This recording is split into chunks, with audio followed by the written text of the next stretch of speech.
Yeah, I kind of feel the same way.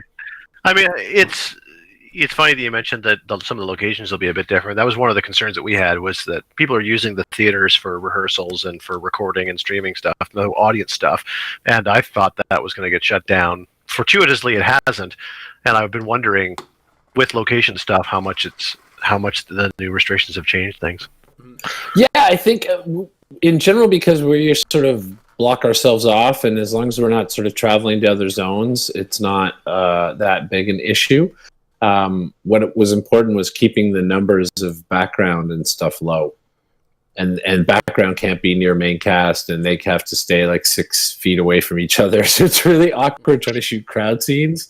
We're like, right. Everybody, you gotta be all 6 feet apart, okay? Yeah. All the tall people stand behind the short people and staggered, so it'll look like you're next to each other.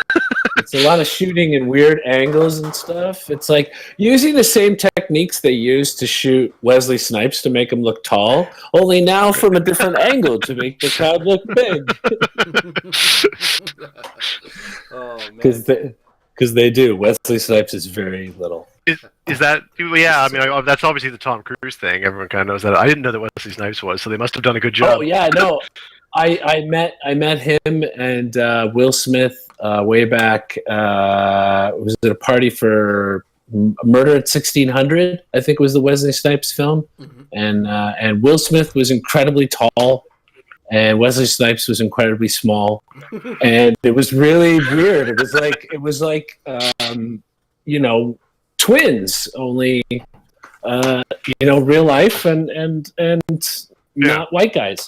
So it was really cool. Will Smith was really nice. My friend accidentally elbowed him in the chest, and he was still cool about it. So yeah, Wesley Snipes was very little. He was a very little man, and so was Jean-Claude Van Damme. Very little. I'm going to overlook the fact that we just on air compared Wesley Snipes to Danny DeVito indirectly, and say, hey, we're live with the Metal Lab. They're both successful, talented. Yeah, I you know what? I welcome a comment from either of them. If they happen to actually watch this show and want to comment about it, well then, hell, I think we have succeeded far beyond we ever imagined. If they wouldn't mind bringing a few people with them, that would be okay too, to come watch. That's it. Hey, we could make this show all about Blade and the Penguin. Sweet. If only we were talking about House of X today. This week I'm joined by Tom, and I'm joined by Mike, and we'll be talking about House of X today. It's been all of a sudden we had like nothing going on. Then Scott Porter had a week's worth of content, and then wham, previous season. It's just like a ton of bricks on our heads. So we're gonna get into that soon. But like last week, we started this new segment, The Sideline, where we talk about things we've been doing outside of the world of Heroclix that are Heroclix adjacent to a certain degree. And last week, I just discussed the game Hades and how I've been playing a lot of that when I'm not talking about Heroclix or looking at Heroclix stuff. This week, Mike, you're Sideline active. Well, some people may or may not know, back in the real world, as I call it, the pre-COVID world, I got to do a bunch of play testing as a sort of a side gig. And one of the people I play tested for, the main person I was play testing for, is Eric Lang, who's a big game creator. He actually created Dice Masters, which a lot of people who play Heroclix are aware of. Dice Masters, maybe played Dice Masters themselves. So I'm always keeping an eye out for stuff that he makes, and I sort of check into Kickstarter periodically. And this game came along, and it was adjacent in the superhero world, and it had miniatures. It's a game called Marvel United. It was really cool. They kept, as part of the Kickstarter, they kept coming with more and more of these sort of miniatures to add to the game and all these extra expansions. Miniatures are something, of course, that I love, clearly. Superhero stuff, something I love, clearly. So, yeah, I got put some money towards it. And this is just the first core box that came. In March, there's going to be a whole pile of extra stuff that comes. So basically what you get is a bunch of little miniatures like this. They're not painted. They're solid colors. So they're a little cartoony. So this is your Captain America. You got a Hulk here. Yeah. Oh, Tom, you'd love Hulk. Hulk is awesome. He's great in the game. And then you've got your villains who are in red. Taskmaster, which is part of why I was way into this thing, because I'm a huge Taskmaster fan. They've got an Ultron. What? He's pretty cool. So basically, what's really neat about the game is it's super simple. It's cooperative. So it's a nice thing to sort of take you away from that competitive aspect of gaming for a while, because that can be sometimes a hard part about Heroclix. I love playing Heroclix with my friends, but at the same time, one of us wins and one of us loses. I always wish for it to be a very close battle with the dice being good, because then we both walk away feeling like, oh, it was so within my grasp. But sometimes when you play the game, everything's going one person's way. Nothing's going the other person's way. It's a hard pill to swallow, so it's not always a fun game to play with your friends, if you know what I mean. Like, sometimes it's great when everybody can walk away a winner. So this is a cooperative game. Your whole goal is you as heroes are playing against the main villain, and it's super simple gameplay. There's no dice or anything, which is another part of why this is a great sideline game for me. There is strategy, there is creative thinking, but there's no randomness in terms of dice. The randomness comes from cards. So you're basically getting a deck of cards, and the villain's got a deck of cards, and he's randomly playing things, and you're randomly playing things. And it's really simple stuff. It's like cards with little symbols on them. Just simple stuff like that. The gameplay is really easy.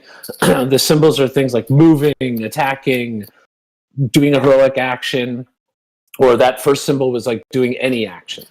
And I've played it a bunch of times with the kid, and I played it also. We finally got my partner to play with the two of us yesterday.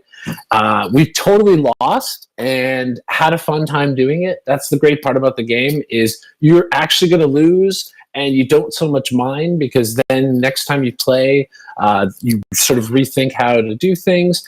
The different combinations of superheroes change how the outcome is, because they each have a sort of a different thing to bring into the game. Captain America gives out a lot of different actions to people. Hulk smashes things. He literally lands in squares and clears out all kinds of stuff. And it's really easy to play, really simple to pick up. And again, part of why I love it as part of my sideline is it keeps me in the creative fantasy world that I love, which is superheroes. It's giving me some of these miniatures to look at again, which I really miss about Heroclix, is not playing other than online, is seeing the miniatures. But I've taken out the stress of the dice randomness that could be hard, and I'm playing with the people with me as opposed to against the people with me. So definitely check it out. Like I said, the expansions are coming. There's going to be a ton of these extra figures. So you can buy them either just a core box, or you can buy an expansion box or whatever.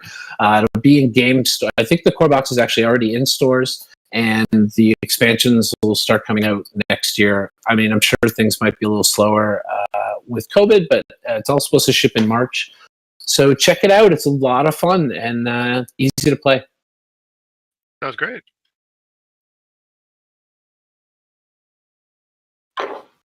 Oh, I think the boys would love it again, because there's really there's minimal reading. Like, there's not a whole heap of a lot of this interaction with this interaction with this. Like, you're not worrying about special powers in this game. It is so streamlined. But one of the things Madison said about it was she loved that someone must have really taken the time to figure out how all these cards could play out. Because you'll be playing and you're like, we're almost out of cards. What's going to happen here? And it still seems to work out how it's supposed to work out each time, either a win or a loss. So simple, but is each player then controlling one character? So you're basically rotating a different. Yeah. So if we wanted to play, you could be Hulk, I could be Captain America, Jay could be Iron Man, or they've got in the main set they've got Cap, Hulk, Ant-Man, Iron Man, Captain Marvel, Wasp, and Black Widow. So core Avengers, and then your three main villains are Red Skull, Ultron, and Taskmaster. And that's just the core box right there. So each villain has like they call it a dashboard, and that tells you what he's trying to do, how he wins the game, and what you have to do to stop him. And so that changes every time too. And so some heroes are better against some villains. And as the other sets will come out, there'll be more of that kind of thing. There's the Sinister Six set coming, Asgard coming. There's a Thanos Infinity Gauntlet coming, where they've actually included in an Infinity Gauntlet and gems, and you're trying to stop Thanos from collecting the gems and making a full gauntlet. It's so crazy and silly, but I'm way into it. And as part of the Kickstarter thing, because of the number of people that got involved, there's a solo mode. So you can actually play this board game by yourself. And it plays out. I believe it. I've actually played 10 games of it on my own. I've won, I think, just over half. I think I've won 6 out of those 10 games. So it's really interesting. It's definitely one of those things. Lots of board games have a solo mode, and yet a lot of them don't do it well. So it's nice to hear this is doing it. There's one particular that that is the only one I've ever fallen in love with playing solo, and you'll hear more about that next week or next time we're here. But if this is one that really does work solo, as opposed to just like you can do it, but it's actually a fulfilling experience, that's a really rare and fun treat for a board game, I think. Well, the simplest way they did it was you're basically controlling 3 characters. Right. And it's as simple as that. There's literally, you're controlling 3 characters. Every time it refers to a hero blank, well, you've got 3 of them.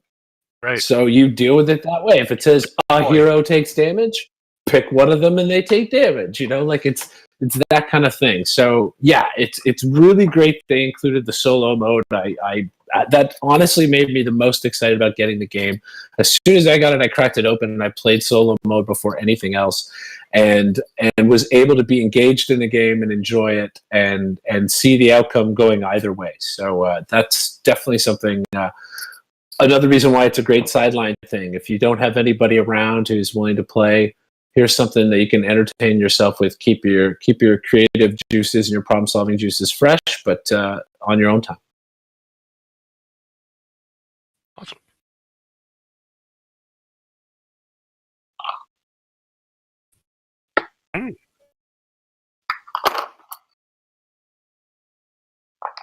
Oh yeah, well again, if we ever get back to the real world, I'll have to buy expansions come. I'll bring all that stuff too. You know me, I'm into that.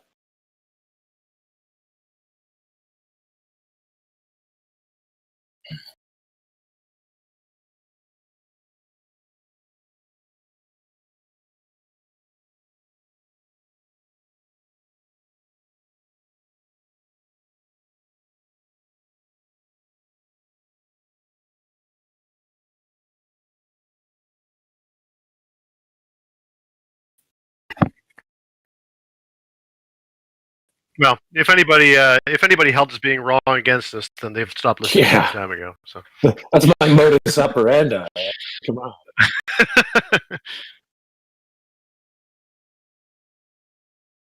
Exactly.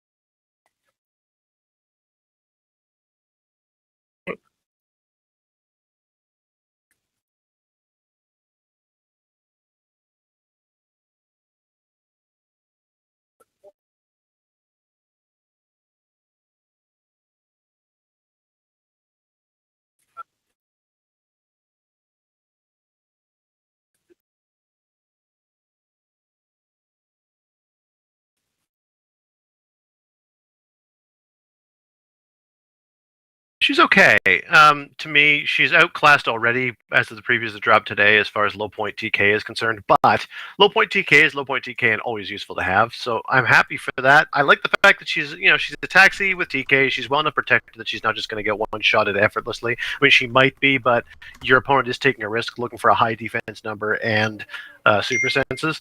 And enhancement is always great on your taxi. So, to some extent, she could be leaner. But I can't complain too much about a little actually healing battery with some TK and some like quaternary attack value. She's fine. Apologies in the chat. You should be able to hear me now. Mike, anything you want to add to that?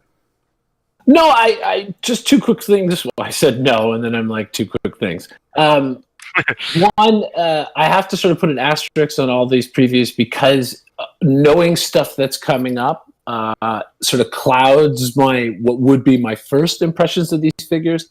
What I mean is, in the case of Starjammers, I already know some of the other figures and some of the benefits to having the Starjammers keyword.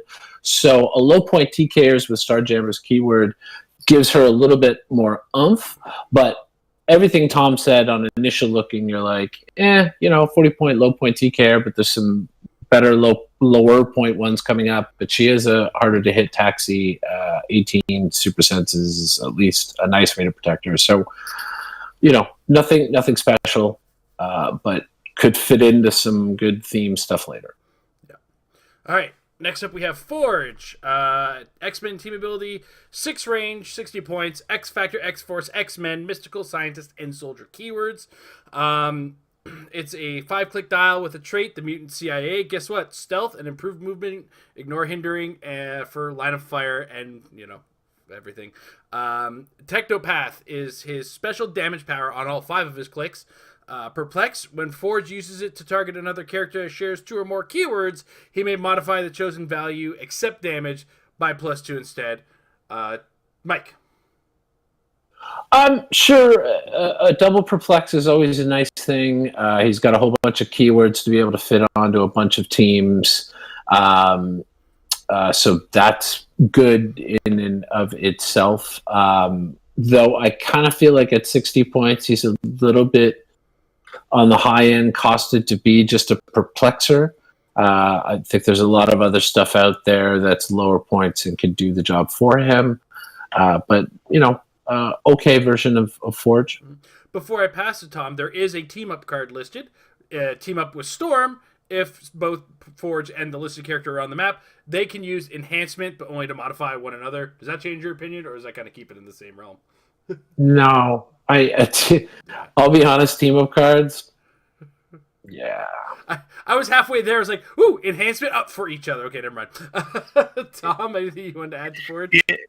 I agree that team-up cards are kind of gravy, so, it'll make a good piece a little tiny bit better in specific situations, but I will be surprised if we ever see a team-up card that salvages the piece altogether.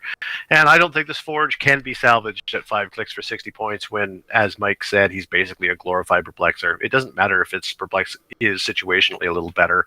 It's not good enough to offset his price. Mm-hmm. All right. Next up, a character close to my heart is Bishop. X-Men team ability, 6 range, 60 points, Hellfire Club, Marauders, X-Force, X-Men, Detective, Future, and Pirate keywords. He's got a what you see is what you get dial with Indomitable, but he's got 2 traits.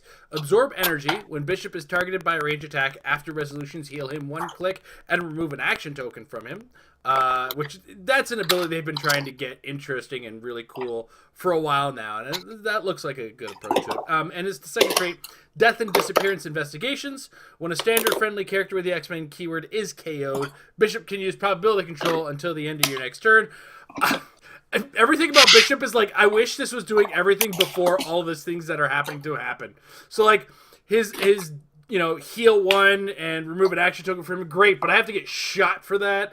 I mean, it's things when you're not doing so well. And then his prob, when you lose a guy, I was like, well, where was the prob before I lost the guy? Everything feels too late with Bishop. But that's, all that said, this is like a common sealed fodder figure that is okay. I mean, he's got Running Shot, Psychic Blast, and Outwit, which both are all which kind of really work well in sealed. It's just a shame that after you get past those first 2 clicks, he goes to Sideline and Super Senses. I mean, you gotta take 4 damage to get stuck on the super senses because you'll heal that one. But overall, I'm not seeing him constructed, but he's pretty cool. Bishop, all said and done. Anybody want to add? Nah, he's a lot like Forge. Yeah, I mean, ultimately, the sad part is if he had something that made him harder to hit or had a chance of avoiding being hit by that ranged attack, then yeah, the absorbed energy would be cool. Because it just says you have to be targeted by a ranged attack, right? Like, even if he had the super senses top dial, then you're like, all right, that's cool. I have or not top dial because you need to heal. But if it was on the second click, like, what a tease. All right. I love the best thing about Bishop is the fact that his second trait is such like a rub your opponent's face in it consolation. You KO their figures and you're like, don't worry about it, buddy. You can use prob next turn. Like it's just rubbing their face in it. So hey, I gave you prob. Yeah. Yeah. Congratulations. Thanks for nothing. Appreciate it. All right. Next up, the Prime version of Bishop. X-Men team ability, 6 range, 40 points, X-Men and future keywords. Time traveling with my sister is his first trait. Facing teleport. Once per game when Bishop uses it, after resolutions you may generate a shard bystander. Second trait, fixing the timeline. When Bishop attacks one or more characters with a past or future keyword, or that can use probability control, modify attack +2 and damage +1. His special damage or defense power across the board, energy shield, deflection, and toughness. And then Shard is a bystander with 8 movement with running shot, 10 attack with precision strike, 17 defense toughness. Absorb the ambient light. Opposing characters can only attack characters within 5 squares of themselves. And then Family Bond. After resolutions of any action, if no friendly character named Bishop is on the map, KO Shard. Tom, Prime Bishop. Boy, what a prime discount, eh? Yeah, right. Here's another 5-click running shot out winner, and look at how much more you get for 20 points less. I guess you lose willpower. Damn. He's really good. I do have a question that maybe, in Jay's absence, maybe one of you two will know the answer to this. When it says he attacks 1+ characters that can use probability control, how does that work with theme prob? I was going to ask the same question. You can't use theme prob. You're not considered to be able to use theme prob for the purposes of anything, really. And that's kind of how it's kind of ruled. Is it like that character can't use prob until they do it, and then by then it's already too late. You've determined the attack and damage. Okay, because that's what I wonder too. Like, if you're attacking a theme team and the person on that team could be given a token for theme prob, then theoretically they can use prob. So why wouldn't? Yeah, the only thing that mitigates Bishop's quality is the fact that it's such a heated race right now for your prime slot. Because I think he's fantastic for 40 points. There's just so many good primes. So yeah, he's another one, another great prime here. Just why would you ever look at the other Bishop? Yeah. Like, it's an insult to that other Bishop. Like, hey, look at me at 60. What, 40 points? What? Wait a minute, you make this pog, and that makes other people be able to attack people within 5 of them. What? You're probably looking at him original Bishop because he's stored next to the primes. Like, no, I don't want you. Yeah. He's got the same name, but none of the juice. All right. He's in every X-Men set. To be fair, the other one might be able to use prob control sometimes. So, Yeah, if your Prime Bishop dies, at least the other one can use prob. Yeah. Or, you know what? If something else on your team gets killed, now Common Bishop gives the Prime Bishop +2 attack, +1 damage. Now he's a liability. One way of looking at it. He was always a liability. All right. The man who makes himself known on the X-Men on a regular basis, Wolverine. X-Men team ability, 60 points, Weapon X, X-Force, X-Men, Animal, Assassin keyword. He's got the Mutant CIA trait, and then he's got this special movement power in the first 2 clicks, the Weapon X reject, Charge, and Flurry. He's indomitable with what you see is what you get. Very, very Wolverine-looking dial. There's also an available team-up card. Good night, kiddo. Colossus. His team-up is with Colossus. Listed friendly character can use TK, but only to place an adjacent Wolverine. When the listed character uses it after resolutions, Wolverine may use charge at no cost. It's a fastball special. All right, neat. Get it? Get in there. Mike, thoughts on Wolverine? He's a Wolverine. Yeah, pretty standard stuff. Sure. He's not horrible, but I mean, yeah. It's a common Wolverine. Yeah. I agree. They're not trying to be cute with him, which I kind of like. Like Wolverine is one of those pieces where they often try to be kind of cute, making him indestructible in some way, or giving him 9,000 sources of healing, or giving him kind of weird dials and stuff. Like this is. But for the trade and the special power, like this could be from like pre-carded practically. It's just such a straightforward run across the map, hit things piece. Cool team up. I like that one a lot. Very flavorful. All right, figure number 5, Psylocke, Quanon. X-Men team ability, 5 range, 50 points. The Hand, Hellions, X-Men, Assassin, Martial Arts, and Spy keywords. She's got a special movement power, jump little caterpillar, fly, sidestep, stealth, I'm reading it out of order, flight, and passenger 0. Special attack power in her first 3 clicks, psionic katana, incapacitate, mind control once per turn when Psylocke uses either and hits. After resolutions, she can use the other one at no cost. So if you use incapacitate and hit, you can then afterwards use mind control. Not bad. A neat 50-point common with a cool effect. It's a flyer that can't carry, which just could have just been ignore these movement things. But I guess there are other effects that can affect flyers, so it's worth mentioning. Like she won't be able to be carried, that kind of thing. But this is what I expect out of a Psylocke for the most part. Like stealthy, has a degree of mind control. The incapacitate's unique as far as things are going, but a lot of evasion on his first 3 clicks. I'm not bringing this constructed, but this is Psylocke. Very good and sealed. If there happens to be any from this set somehow, double rollouts can't be underestimated, especially in that setting. Otherwise, fine. Yeah. I could see them not doing the improved movement because this way can be out. Yeah. If they gave her improved movement, hindering an elevator, then that could actually. I think what I was trying to say is like they could have made it part of the power. Yeah, but this is all from this was a flavor thing from the recent House of X stuff where she had a whole thing where she was flying, had wings, butterfly wings. It was a thing. It also handles shorthand too, where it's like instead of putting the 3 squares plus the character, it flies. Yeah, so it's flying. All right, next up, Cipher. X-Men team ability, 35 points. Hellions, New Mutants, Quiet Council, X-Factor, X-Force, X-Men. It ignores hindering and characters for line of fire. Has a special defense power across all 3 of his clicks. I've designed all of Krakoa's defenses, barrier and toughness. When Cipher uses barrier, after resolutions, you may knock back any number of opposing characters adjacent to his barrier markers, 2 squares each. It's also perplex across all 3 squares, or clicks rather, all 3 grids of blood. And his first 2 grids of blood have telekinesis. Tom, what do you think of Cipher?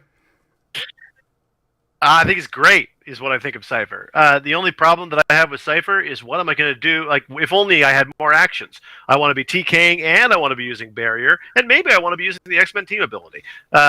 He's always going to be doing something. For 35 points, what more could you want? He's a sidestepping perplexer that can see through characters and hindering, and of course he's got TK and Barrier. I mean, that's all you need. For 35 points, I can't ask for any more. Mike, anything you want to add? Oh, just I agree with Tom, and you want to have this guy living next to someone with reliable leadership because you want him doing something all the time, and he doesn't have willpower, so you definitely want to be clearing him every chance you get. Yeah, and he's the answer to earlier on when we were talking about cheaper TK for X-Men. Well, here you go. 5 This points is cheaper. Exactly. Yeah, 5 points cheaper. Yeah, plus, right. he can reposition himself with sidestep, and he's got a modifier to add on to the person. Yeah. Yeah, it's Plus, kind he of like ignores characters for line of fire. it kind of comes down to like how much is it worth the fact that Rachel Gray is like a tertiary or maybe even a quaternary attacker, whereas Cipher isn't. To me, it's not worth it at all if we're talking about the competitive game. Mm-hmm. So. All right, next up, Sunspot. X-Men team ability, 6 range, 35 points. Hellfire Club, New Mutants, X-Force, X-Men. Is what you see what you get dial with. Oh man, it's Superman Red all over again, guys. It's been charging Pulse Wave. It's got leadership. Mike, Sunspot. Well, he is only 35 points. So at 35 points, maybe I could excuse the charged Pulse Wave. But yeah, it's so annoying. Like, I mean, I just out of spite, I don't want to play him. I don't even want to look at him charge Pulse Wave. But your New Mutants need leadership. Yeah, charge Pulse Wave. Like, I gotta say, I think he's pretty good. It just doesn't work together. I know how frustrating it is, but for 35 points, leadership's great, Pulse Wave's great, Taxi is great. He's 35 points. Yeah, so, I think yeah.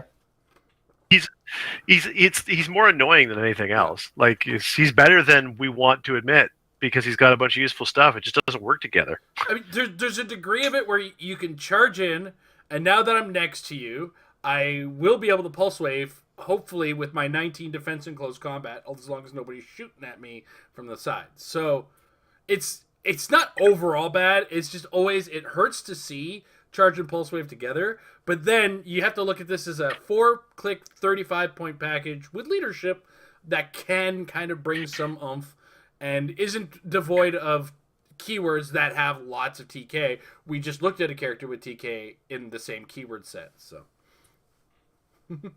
I mean, by the same token, you know, as if Charge Pulse Wave wasn't annoying enough, they also gave him Late Dial Super Strength, another massive pet peeve. Like, I hate Late Dial Super Strength. My objects are way away by now. He's either holding a light anyway, or he's miles away from a heavy. In all likelihood, he's dead anyway, but if he's not dead, he's annoying. If you had 35 points on your team, and you thought that Roberto da Costa was the right choice for those 35 points, I'm wondering all the wrong choices you made before that led to you thinking that that's a right choice. The first one was waking up that morning.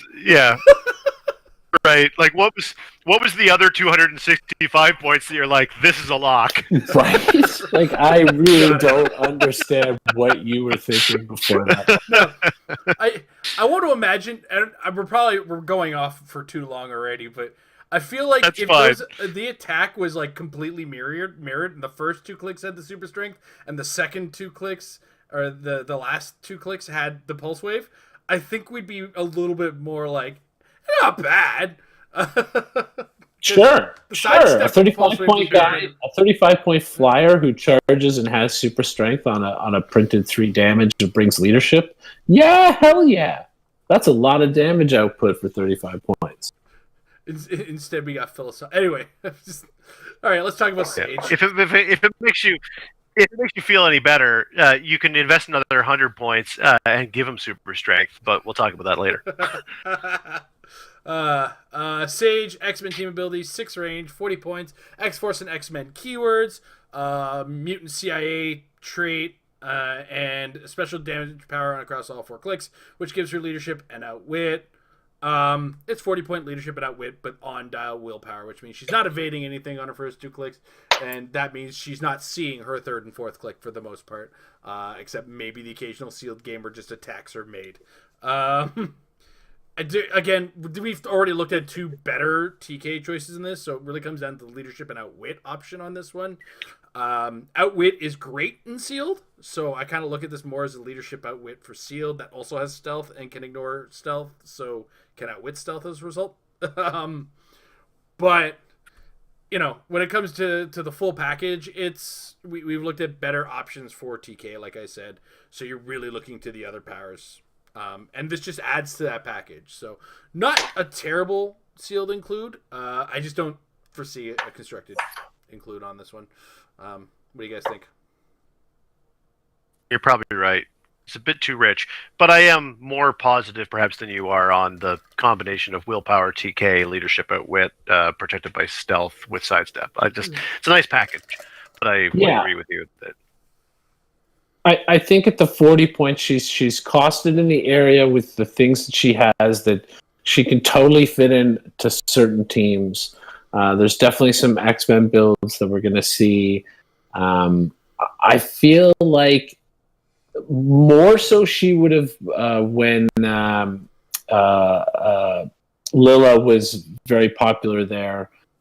With teams that being able to carry a whole bunch of X-Men with her, or like when we had the Blackbird more. This is a figure that definitely fits onto a team like that brings a bunch of people in, that she can also reposition them. She's got, like Tom mentioned, an outwit that sees through stealth.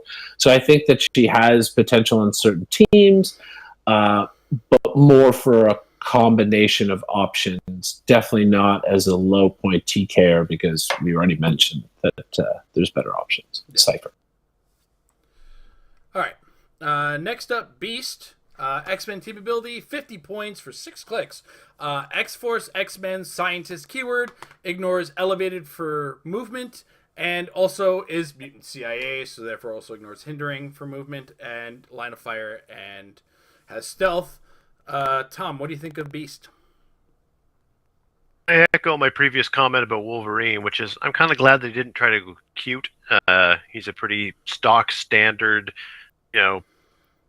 tertiary attacking leadership beast, but as a result, he's also pretty boring. So that's all I can say. He's a boring beast. Mike? Yeah. Boring beast is boring. All right. Yeah, it's okay. At least he's not teasing us. Yeah. Unlike the next figure. Havoc! Yeah. X-Men team ability, 6 range, 50 points. Hellion, Starjammers, X-Factor, X-Men team ability, or keywords. Is indomitable. And then sorry, I keep looking at those first 2 clicks. It's like, stop it. Sibling rivalry, leadership, once per turn when a friendly character named Cyclops hits, modify Havoc's combat values +1 this turn.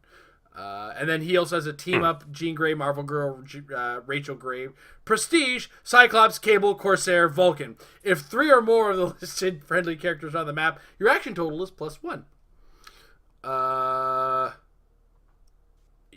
Tom got Beast, so Mike, Havoc. I'm bitter. I'm bitter about this figure. I was bitter about this figure the minute I saw him because of the outfit that they put him in. They put him in that horrible Space Havoc outfit where like he watched too many episodes or saw Tron too many times. I hate that outfit. No, man, it's not. It's not. I wanted him to have the old school thing. That's my favorite Havoc, okay? I don't care what anybody says. It's my favorite Havoc. That's the Havoc outfit we should have. That's the Havoc we currently have in House of X. That's what we saw him in when he went all crazy and almost killed a human, and he should have. Havoc was right. And so immediately I hate that they put him in that outfit. I don't understand why. It's a sculpt reuse even from past horrible use of that outfit. So that made me bitter to begin with. What the hell's with his values? Like, make him soft, but make him do damage. He's Havoc. Like, that's the whole point of Havoc. Havoc's like a nuke. Guy absorbs solar energy constantly and unleashes it and usually like takes out buildings. 3 damage with a 10 attack. Like, I don't get it. Old school Havoc from I don't even remember what set it was. Yeah, with the 4 damage. At least give him 4 damage. It was like 45 points with 4 damage. It was ridiculous. Yeah, 8 range. He had 8 range, 4 damage, super cheap points, but he was soft. That's what Havoc should be. This is yeah, I really like Havoc. Havoc's a character I actually like, and I'm super bitter about this figure in all ways. All of them. Where do you sit on it, Tom? I have little to add. I don't feel as much bitterness as Mike does. But I mean, like, give me one reason why I want to play this piece. Anyone, please. Moving on to Polaris. For the best. Not not that she's good either, but moving on is for the best. Yeah. X-Men team ability, 6 range, 50 points, Starjammers, X-Factor, X-Men keywords.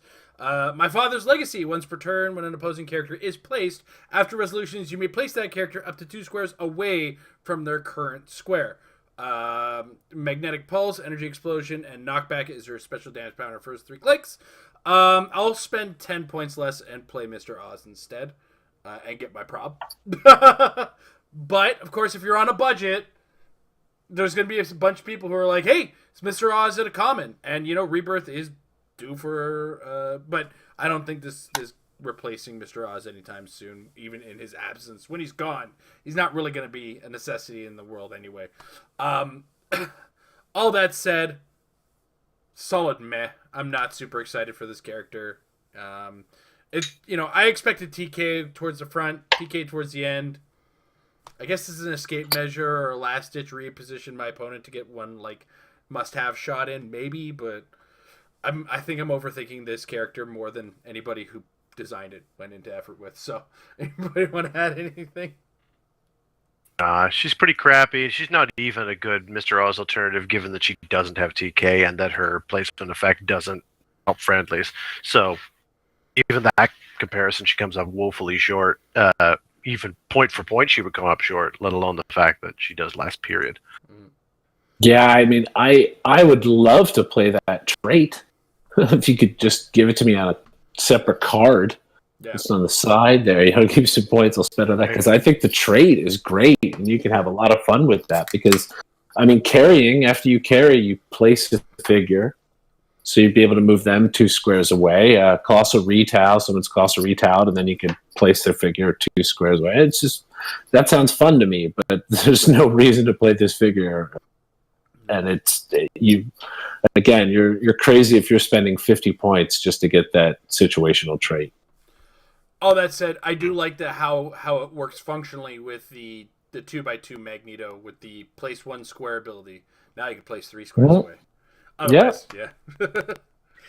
All right. But again, they have to be on the opposing. Yeah, I guess opposing. you could do it to an opponent. Yes. Okay. Yeah. You can mess with what they're doing. Yeah. All right. Next up, sure. Domino. X-Men team ability, 6 range, 60 points. X-Force, X-Men, Assassin, and Spy keywords. Mutant CIA is not a surprise. Plant-based Krakoan arm cannon.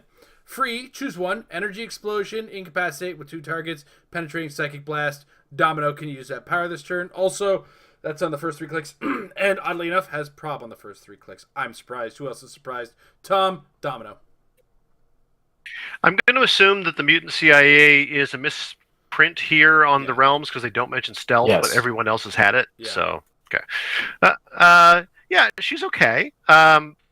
Prob puts everybody's, raises your stock 100% of the time as far as I'm concerned. Mm-hmm. And a versatile attack power is neat. Combat reflexes is something I like to see on my stealth characters. And 6 clicks is better than 5. I kind of wish she was 50 points, that's all. She's not bad. She's not really playable in a competitive setting, I will be the first to admit. She's just, we've been coming off of a bit of a run of craptastic characters, like after the boredom that was Beast, the disappointment that was Havoc, and the sadness of Polaris. By comparison, Domino's the best piece of the last 4 we've discussed. Mike? Yeah, no, Tom nails it with the last comment. Yeah. Really, if you're looking at everything else we've seen, this is a running shot character with an 11 attack, 3 damage, who can re-roll her own roll. Having pen side that ignores hindering terrain for line of fire, plus she's got stealth herself. So, I mean, she's got lots of great stuff, 6 clicks. I mean, even the 60 points isn't so horrible because of how much great stuff she does right out of the gate. But that's just more, what's the right word? when you take that less attractive person out with you, so you look better. That's how she is right now with the rest of what we've seen tonight. The Drake equation. Drake equation. It was saying, weren't you in that room?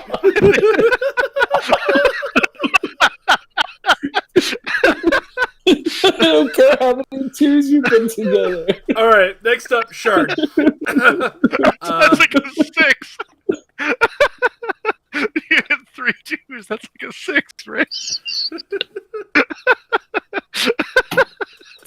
Oh my god! Stop it! Oh God. The Canadian Nationals 2016 cut. I think that was. Oh my god! Drake, I miss you, buddy. Drake Conrad, what a great guy. Oh my goodness! All right. Yes, let us continue. Shard. X Factor, X-Men, Future Police, Robot, Keywords, 6 range, 45 points, Holographic Sentience and Photonic Absorption. As a trait, gives her Energy Shield. When Shard is targeted by a range attack, after resolutions, choose one, heal one click, or she can use Range Combat Expert until the end of your next turn. Mike, Shard. The Pog is better. I was going to say, the Shard of Shard is better than Shard. Yeah. Yeah. Mm-hmm. All right. Her name, this one's name, it rhymes with Shard? As Police and X-Men team building, and I always like when Police is next to, Police is on a character with enhancement. It means that guy's shooting better.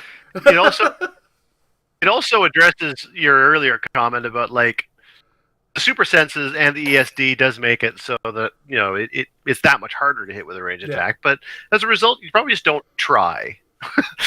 You just go next to them and punch them. Yeah. All right. Next up, Trinary. X-Men team ability, 6 range, 30 points, Excalibur, X-Men, and Spy keywords. Trait, please don't blow her up.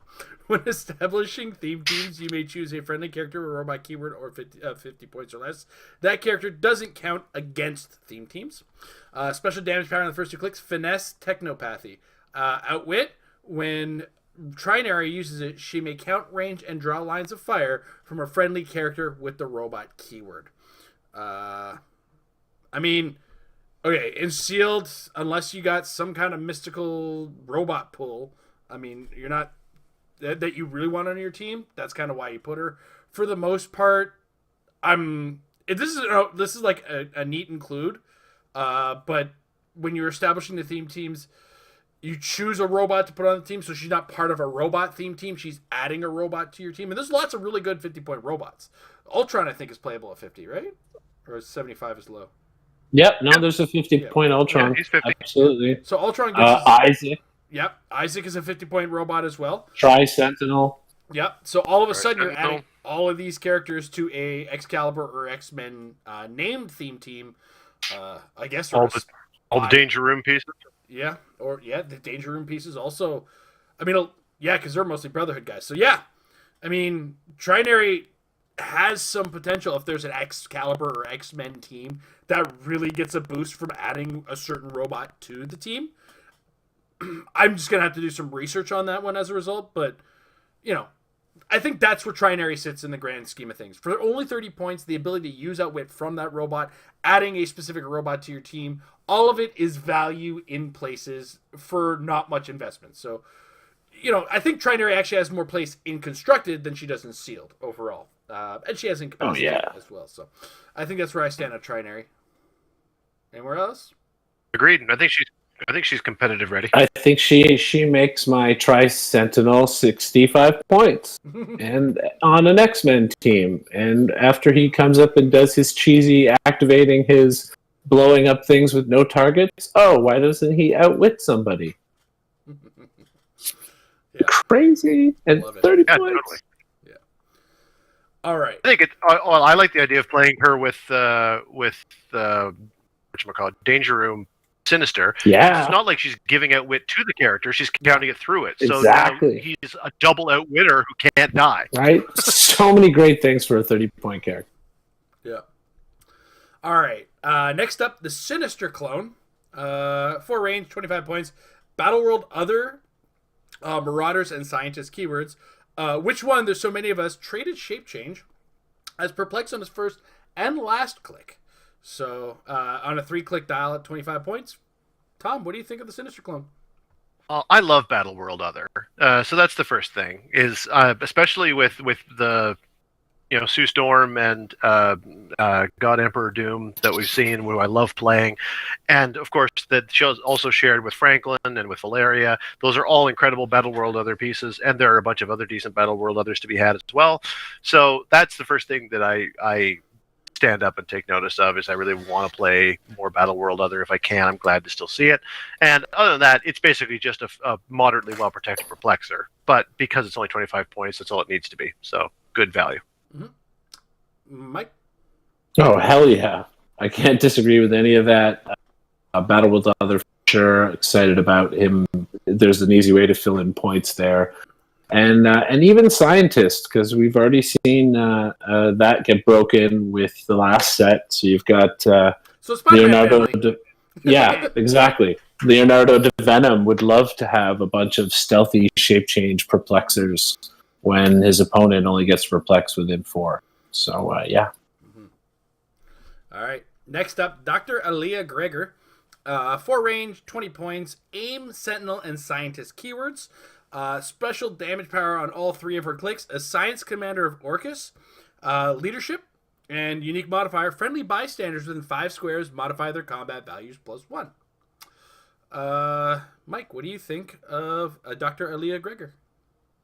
Well, I gotta say, this is one of those times where I'm actually impressed with WizKids and game design based upon content, because it makes sense when you think about the Krakoan revival trait, and the bystanders that are created by the Krakoan revival are all enemies of the mutants.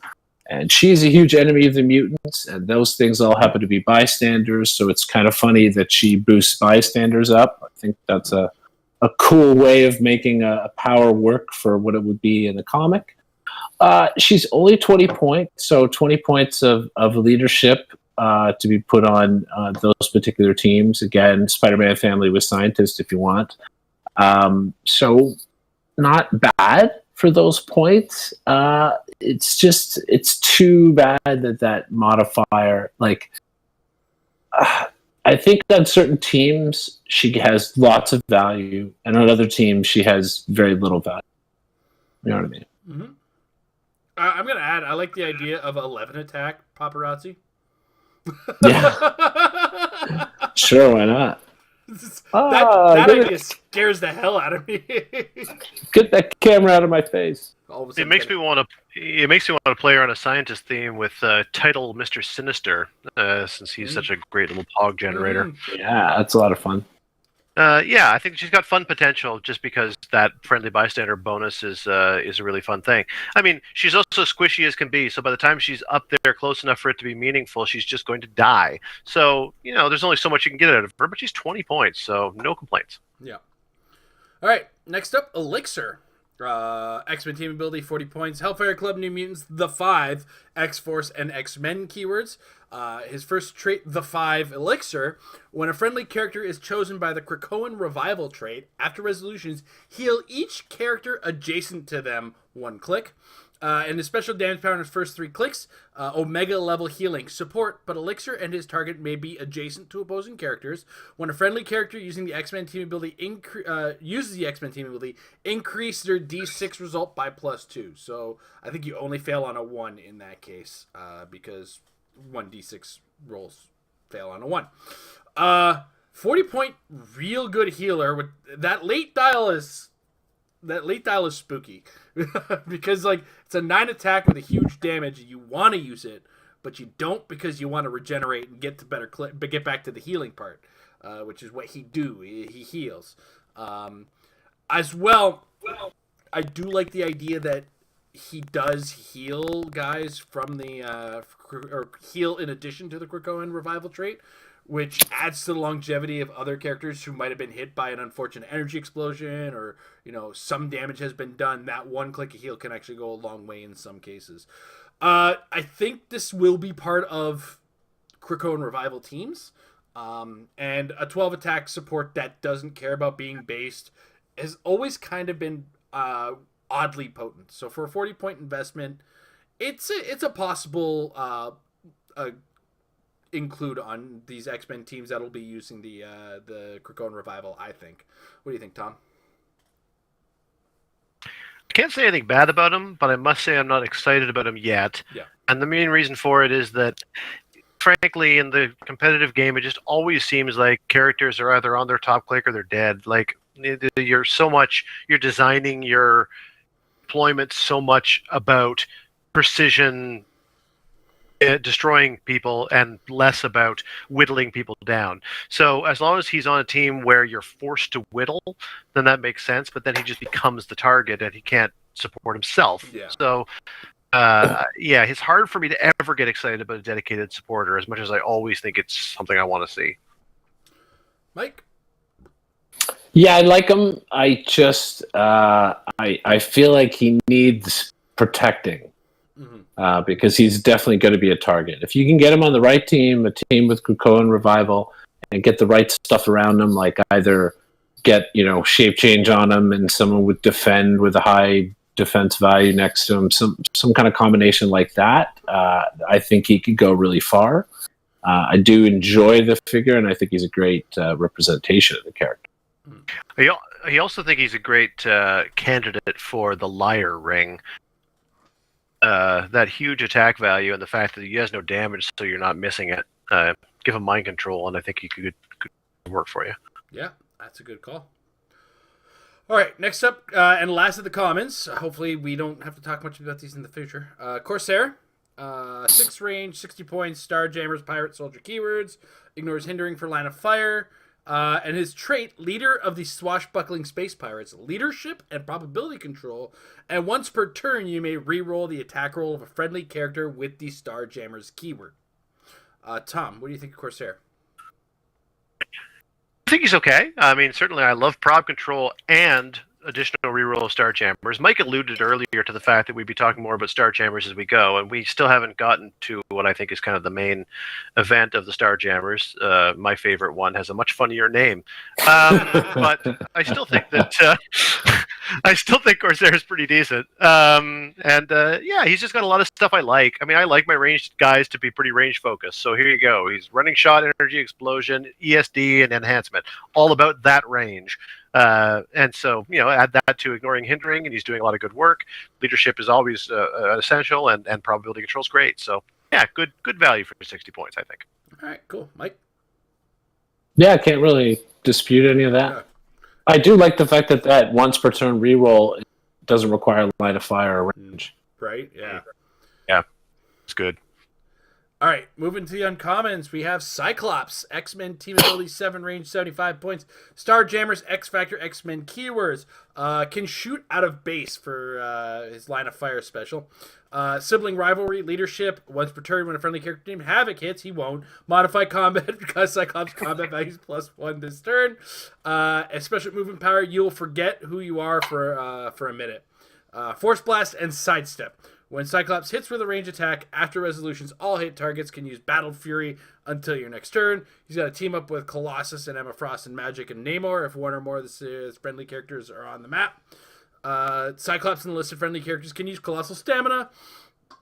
If Cyclops and all listed friendly characters are on the map, they can use Invulnerability, Defend, and the Mystics team ability. And then as other team up, Angel, Archangel, Beast, Iceman, Jean Grey, Is that a Marvel reference Girl. to everybody? What's that? The first one there? Or Did you get the reference? The first team up. Oh, the first team up. Yeah, it's the Phoenix Force. Phoenix 5. Yeah. They're nodding to the powers used to get with the Phoenix Force. Oh my god, I didn't even think about the what the individual gems gave them. Yeah. Mm-hmm. All right. Then the other one, Angel, Archangel, Beast, Iceman, Jean Grey, Marvel Girl. If 2 or more listed characters are on the map, Cyclops and the listed friendly characters can use a police team ability. So it's the original X-Men can use police team. Anyway, X Factor. That's why. Yeah. Because X Factor, when they first appeared, were like meant to be a police force for mutants, right? Yeah, exactly. The X Factor investigations. Mike, you get Cyclops. Well, hey man, at least they gave him range combat experts, so clearly he's going to have to go first to be the one who actually hits to make Havoc better and not so lame. Yeah. I love the flavor text of "you'll forget who you are for a minute" because you get shot in the face so hard. That's kind of fun. Neat if you're fighting against a team and you want to shut down their ranged attackers by giving them Battle Fury. But it's funny how much Battle Fury's changed for me in this game and how often I don't want my opponents to have Battle Fury. Yeah. So yeah, there's sort of a less joy to wanting to do that. I play a lot of shape change teams, so he's a Cyclops. So I think the goal is to target their range combat characters. Yes, of course. That's it, right? But also don't plan on using your paparazzi on them after the fact, because your incapacitate won't work. One of a few powers people forget. Battle Fury just like, yeah, whatever. Tom, anything you wanted to add to Cyclops? I think Mike pretty much covered it. All right, cool. All right, next up we have Marvel Girl, who we've covered in previews, so I think we can move on to... Yeah, we have. We'll just move on to her team-up cards. Black Tom, Beast, Domino, Kid Omega, Sage, and Wolverine. If 2+ of the friendly characters are on the map, Marvel Girl, unless the friendly characters have free. If this character occupies hinder terrain, move up to 2 squares. Gambit, Namor, Nightcrawler, Storm, Trinary, and Wolverine. If 2 or more of the friendly characters are on the map, opposing characters who can use Flurry, Blades, Claws, Fangs, Super Senses, Range Combat Expert can't modify a combat value positively by more than 1. Excuse me. X-Men Red. Yep. And then the last team up is X-Men Theme Team, and Marvel Girl attacks only characters that can use Mind Control. She modifies attack and damage +2. Anything improve our interest in the Marvel Girl, or because I know we were I know me and Tom are not particularly plussed by the Marvel Girl 80. No. Oh, she sucks. Yeah. 80 points, and she gets one shot in every time. You can bring all the elixirs you want. She's dying to one shot 100% of the time. All right. Next up, then, the Uncommon Forge. No team ability. 6 range, 30 points, X Factor, X Force, X Men, Mystical Scientist, and Soldier keywords again. With unlimited energy and storage, I can build anything, which is his damage power in first 2 clicks. Free, unique modifier, choose attack or damage. Adjacent friendly characters, modify the chosen value by +1 this turn. For 30 points, the ability to give +1 attack to guys next to him or +1 damage, I think is pretty okay. It's on a 30-point package on a 4-click, so I think it's pretty okay for sealed. I don't foresee myself bringing this character to a lot of competitive in that way. But I kind of like the point package that we get out of this compared to the common Forge myself. What do you think, Tom? Yeah, like if we're playing a tournament that's like, your team must contain a character named Forge, I will probably reach for him because he's cheaper. In any other context, I suspect I won't play him very often. I'm at the paperwork. Yeah. I'm making sure I have 5 extra points and I'm playing Cipher. Here you go. You're skipping that tournament. All right. Next up, Wolverine. In the uncommon slot with the X-Men team ability. He comes in at 100 or 50 points. Has the Horseman, X-Force, X-Men, and Future keywords. Ignores hindering for movement. Has a trait Adamantium-laced bones and mutant healing factor. Here is where we're getting cute. He's traded toughness. Wolverine takes a maximum of 3 damage from attacks. At the beginning of your turn, heal 1 click. He is indomitable. Tom, what do you think of Wolverine? I don't care for it. Yeah. Go ahead. I was just going to say, he's got to team up with Apocalypse, the Apocalypse symbol thing, Cardinal, North, Rasputin, and Zorn. If exactly 3 characters, listed characters on the map, Wolverine and listed characters deal penetrating damage when attacking. But sorry, carry on. No, it's fine. I mean, that's an interesting team up. But by the same token, given that he's a rangeless character who starts with exploit on both of his starting lines, then I It's hardly twisting my arm. He's okay. I mean, I don't know. For 100 points, he's too big an investment. At the beginning of your turn, heal one click is awesome as long as you have the opportunity to not just get knocked off the map within the same turn. But as I've already addressed more than once tonight, that's usually what happens in the competitive game. So I just don't think he's going to live to see it, even with his 3 damage max thing. Okay, so I hit him twice, and he's dead. Or maybe I hit him thrice if he's 100 points, but he's very hittable. We've seen better Wolverines. Mm-hmm. Anything you want to add, Mike? Yeah, man, the 100 points. That's really what makes it. Because at 100 points, you got to hit him 3 times to take him out, which does make him less likely to sort of be taken out in one turn. It's a lot of work to sort of get that off, and then with the healing the click the next turn coming back, it's like it's like a bait and switch. It's like the carrot on the stick, because it all seems so good, but it's 100 points, man. It's a third of your investment. The values aren't there to stop him from getting hit, so you're pretty much, it's like you're playing a figure that you know is going to take 3 hits and die for 100 points. Mm-hmm. Just can't do it. Yeah. It's a cute Wolverine, as they got cute with it, but not cute enough. All right. Revisiting Psylocke. X-Men team ability, 50 points, 4 range, Brotherhood of Mutants, The Hand, X-Force, X-Men, Assassin, Martial Artist keywords, Mutant CIA trait, and then another trait, Psychic Mind Blade, Blaze Claw's Fangs. When Psylocke hits with a close attack, after resolution, she can use Mind Control at no cost. Mike, what do you think of Psylocke? Cool. I mean, nice to have in close with you because she's giving him power, and she's got traded blade, so she's always getting to roll that d6 on close attacks. And traded stealth and charge. It's just, I guess I'd look at that 18 defense with nothing else, and I think, yeah, she's not going to be around long enough to really do enough there. 50 points. Just, she's not quite right. I mean, she's a cool Psylocke, and if I pulled her in sealed, I would be looking at maybe utilizing her depending on what else I pulled. But just not quite something I'd be investing in competitive. Tom? Agreed. All right, cool. Let's. I mean, and she does have a team up with Colossus, Dazzler, Gateway, Havoc, Jewel, Delise, the Long Shot, Rogue, Storm, Wolverine. Where if you got 3 or more of them, Psylocke's in the listed friendly characters can use Close Combat Expert. I don't think that changes anybody's opinion in that case. 90s X-Men. Exactly. All right, next up, Douglock.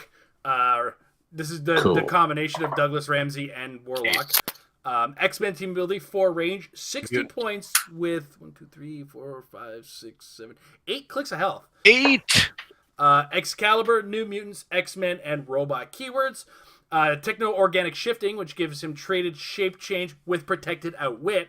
And Techno-Organic Replication, when Douglock uses shape change and succeeds, you may choose a standard power from the attacker standard power the attacker can use, and Douglock can use that power this game. Excalibur theme team, an opposing character with a monster or Hellfire Club. Keyword attacks. Douglock and misses. After resolutions, give them an action token. Oh, interesting. Who gets this one? This is me, isn't it? I think it's you. I love this character for 60 points. I love it. Granted, you got to be successful with your shape changes, and it's not usually my forte, but for 60 points for 8 clicks of health, that's a massive bargain on a robot character. And if you do make those shape changes, you start to collect powers. And of course, it's a theme team team up card that actually has an effect that I kind of want, where because monster is a keyword that people are using. I don't know about. I mean, Hellfire Club. We know Jason Wingard exists, so if on that off chance that Jason Wingard misses me, he's taking an action token. Take it. I like Douglock. I am not, oh my god, with Douglock, but I like him a lot. It's a decently discounted package that's got a lot of potential, but it's not uber wow just yet without certain other additions to it. But I like it. I think I've said that enough now at this point. Tom, what do you think of Douglock? I really like it too. It does. It does make me think of how much I enjoy paying 5 points more for Franklin Richards, who's even 3 more clicks and can just choose to have powers. Yeah. But he does take damage as a result. And Douglock doesn't have. I guess speaking, he's even more protected from outwit is Franklin Richards. But I don't know. The point I was getting before I got sidetracked by how much I love Franklin Richards was that I love Douglock the character, and I think it's cool to see a deep dial even without the powers. I mean, exospecs aren't that expensive, and even without them, I love a lot of clicks. It's funny how old school that is, but I don't know, man. It's the same reason why for 80 points I didn't want Jean Grey on my team. For 60 points I do want Douglock on. Sometimes there's no substitute for a deeper dial. Mike? Yeah, he's fun. He's neat. I do wish there was something a little more there, like in terms of him being able to pick things a little more, because you can find yourself in a spot where Douglock's just running around the map almost wanting someone to take a swing at him. Why would you attack me? I need some powers here. Feed me, Seymour. Feed me more. So it's kind of weird that way, but at the same time, I also think about him on a team with Trinary, because her power there, where she can use outwit through a robot. So, you can sort of make Douglock move up the map and outwit through 50 him. Points or less for him, though. Trinary. Yeah. No. He's too many points for Trinary. Well, no, he's Excalibur, though. He is a robot. No, not for... He's a robot. Yeah. He's got X-Men. And the putting on the team is separate from the outwitting. Outwitting is just through a robot. Yeah. So you could have both him and Tri-Sentinel on a team with Trinary, and it's still X-Men theme. Yep. That's what I was talking about. So that's why, because he's a guy who could afford to move up the map and take some hits, and she could be outwitting through him. So he has some potential, and he's a neat interpretation of Douglock, so I'm into him in that sense. Mm. All right. Next up, Sunspot, who is a wild card with the team ability this time. 6 range, 75 or 35 points. Aim, Avengers, New Mutants, and X-Men keywords. First trait, absorb energy. When Sunspot is targeted by a range attack, after resolutions, heal him 1 click and remove an action token from him. His special damage power she has on all the first 4 clicks of his 75-point dial, or just the first click of his 35-point dial. Financing many teams these days is leadership. Once per turn for all friendly characters with this power, when another friendly character that shares a keyword is given a second action token, after resolution you may roll a d6. On a 4 to 6, heal that character 1 click. And then the aim, his team up for an aim theme team. When establishing theme teams, friendly characters with the aim keyword gain the Avengers keyword. So you have to have an aim theme team to give all your aim characters the Avengers keyword. I think that's more for the older. I think that's specifically directing the Black Panther ones, where it's like if you have an aim team, or if you have a theme team that isn't aim, then you get you get the extra bonuses on them or something like that. I gotta double check that later on. Anyway, Sunspot. Sunspot goes to Tom. Yeah. What 75-point dial? Yeah. I only see a 35-point dial here. And it's a pretty good 35-point dial at that. Leadership, boys in charge, pretty well protected. You don't really want to range attack him because you might make him better, or you might take tokens off him. Getting him in close is difficult. That's all I need to know. His values are tempting at 75, so that in sealed, if you've got nothing else, then maybe you'll choose to lean in that direction. I mean, 11-4 with Psychic Blast is hard to say no to, but I think the 35 is just economy town, so it's right next to value town or Flavor Town. Sure. Mike, I agree. Okay. All right. With that, then we move on to Tessa. 5 range, 65 points. Excalibur, Exiles, a Hellfire Club, X-Men spy keywords. Ignores hindering for line of fire. Trait, Jumpstart mutant abilities. Perplex. Unique modifier. When Tessa uses it to target another friendly character with the X-Men keyword, you may instead modify all of their combat values by +1. If you do, that character gains protected outwit until your next turn, and at the end of your turn, deal that character 1 unavoidable damage. Mike, what do you think of Tessa? Well, cool in that respect, to jack up a powerful figure or X-Men figure on your team kind of thing, let them run loose. That's nice and all. I guess it's just at the 65 points, that's a tough investment. Yeah, it just feels like it would cost me in the end. It's very tempting. Who doesn't want to have +1 to all their combat values? But yeah, they're going to take damage at the end of your turn. So defensively, they're kind of sitting out there. It's 65 points. It's just a tough sell. Tom? Agreed. She's gonna. If I put her on my team, she's gonna get hit by energy explosion, and she's gonna land on the worst click in Heroclix history for 65 points, which is a joke. But I don't love that third click, and I don't like having a click my opponent can easily look at and be like, "I want to knock you there." In addition to what Mike said about the fact she's just overcosted for what she does. All right. Next up, Emma Frost. X-Men team ability 6 range, 90 points. Cabal, Hellfire Club, Marauders, Quiet Council, X-Men, Politician, Ruler. Krakoan Revival. And then all Krakoans enjoy the privilege of diplomatic immunity. Emma Frost. Diplomatic immunity has just been revoked. Emma Frost has protected penetrating psychic blast. Friendly characters within 4 squares with the X-Men keyword who have taken damage this turn take a maximum of 1 damage from attacks. You. Yeah, I'm kind of working my way through it. It's a neat effect for Wolverine, where it's like, okay, I maxed out at 3 damage. Now I'm only taking 1 at a time.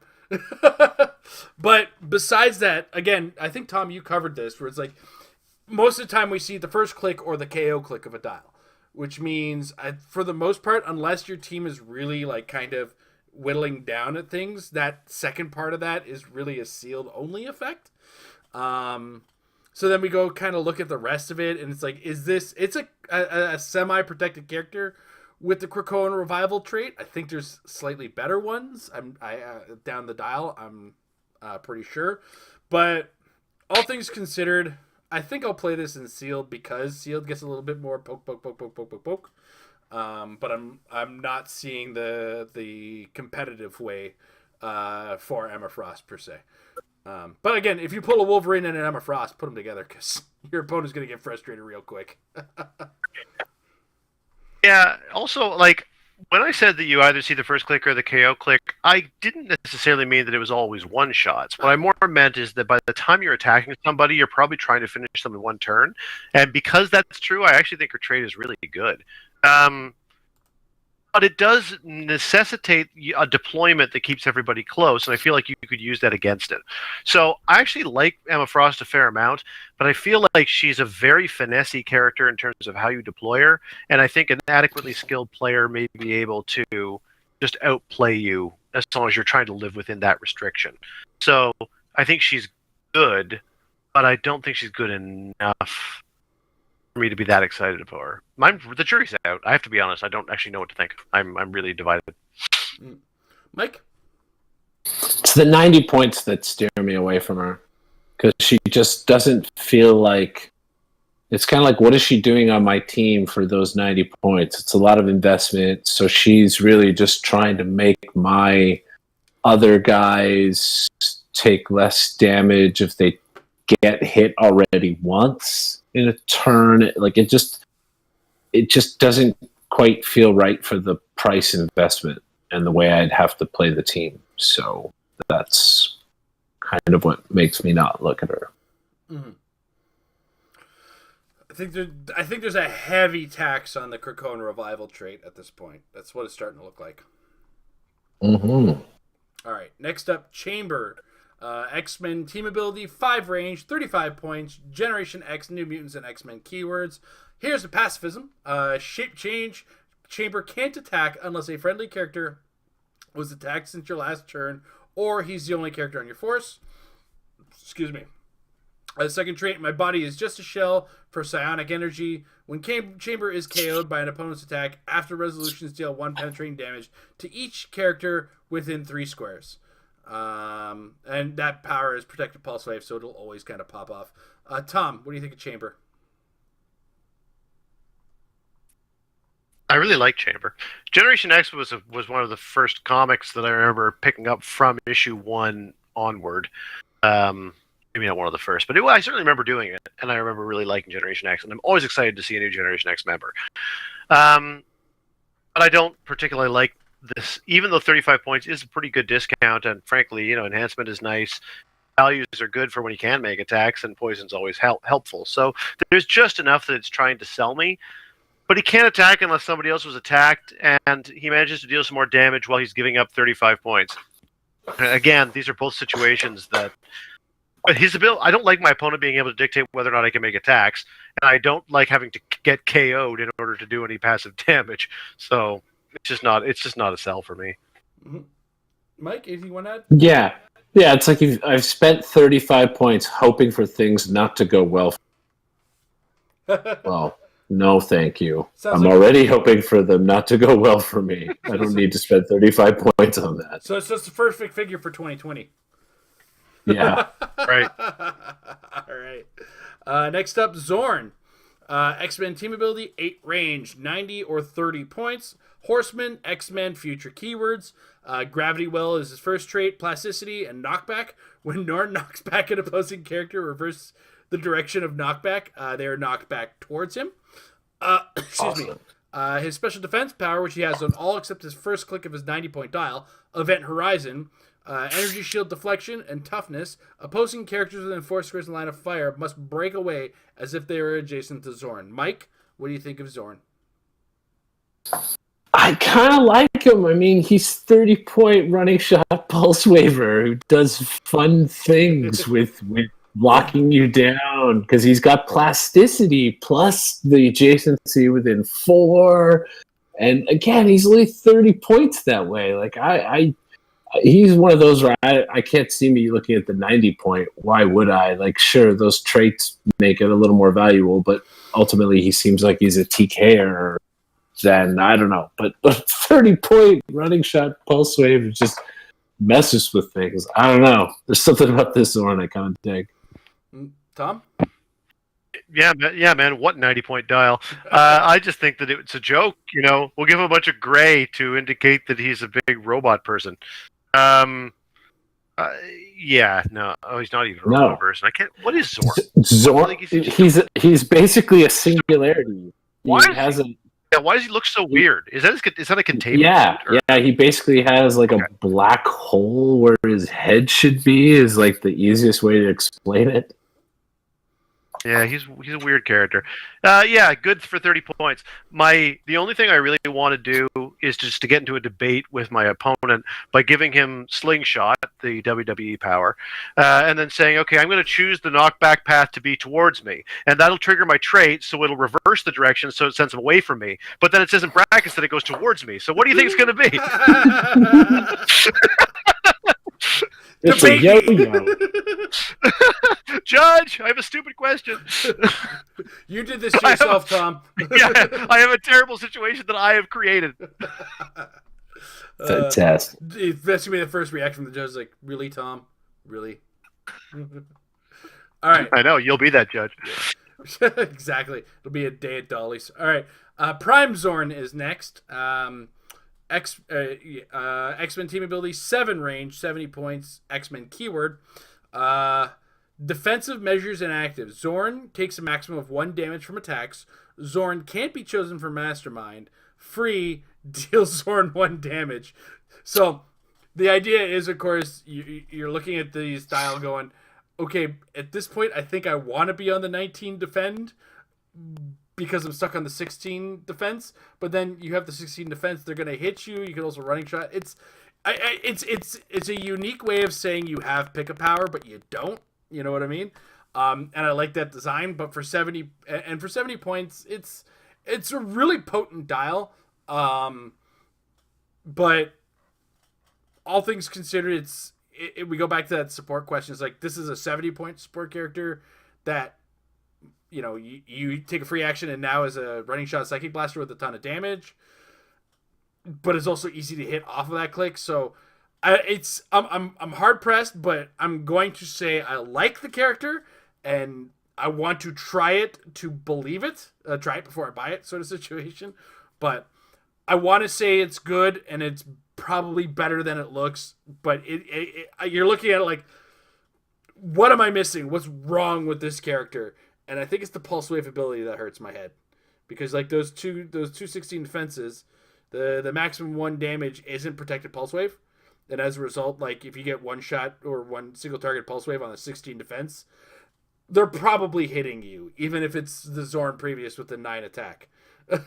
So, all said, I like it and I want to try it. I'm not committing to the competitiveness of it just yet, though. Anybody, Tom, do you want to? No, I will just double down by saying, in addition to being pulse waveable, he also there are other ways of dealing damage besides attacks, and this is a pretty short dial for 70 points with that in mind.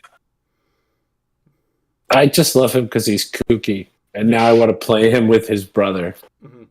I mean, and Devin is in the chat reminding us that it doesn't say he can't be healed, so we did talk about Elixir up above. So. Well, not only can he not, because it does not say he can't be healed, but he can heal himself if he happens to be able to land on his regen. Well, and there's not a regen. Yeah, and he can easily get to the regen if he ends up on that click. Yeah, if he's on, right, yeah, totally. So yeah, there's definitely he's not bad, but I do think that he's too tricksy. Yeah, there's a lot, and I like him because he's tricksy. Tricks. I can just see you getting stressed for it. Yeah, totally. It's like knowing the way Mike plays, he's just like he's having an aneurysm. Like, God damn this guy. He might be better than I'm giving him credit for, but all I can see is the next figure that we're going to talk about, and it's all I want to talk about in my life. Which is Moira X, Brotherhood of Mutants team ability, 5 range, 75 points, Brotherhood of Mutants X-Men, future, past, and scientist keywords. First trait, I have learned from my many lives, Moira X can use standard powers printed on her card for lower click numbers, her previous lines, than the uncanny life of Moira. Moira X isn't a standard character, can't be equipped or a pilot. Moira X takes a maximum of 1 damage from attacks, can't be healed. It can't be chosen for Mastermind or Krakoan Revival. Tom, let's talk about Moira X. I love Moira X. I think she's fantastic use of 75 points. She's like Lockjaw, but different. Rather than going all over the place, I mean, she takes 6 hits to KO. And rather than going all over the place to figure out what powers you have, she just keeps accumulating them.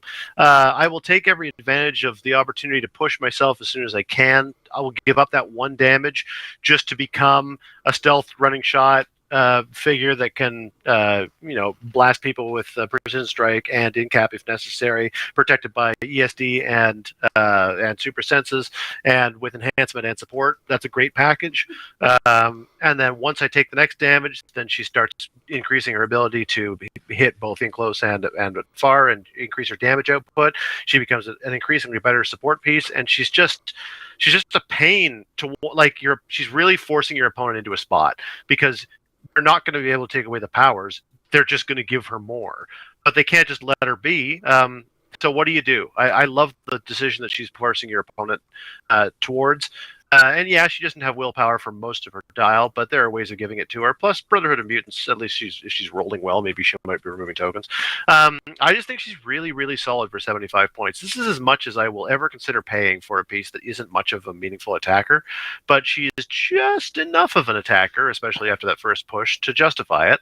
And she's really hard to take off the map. You put it all together, and I really like it.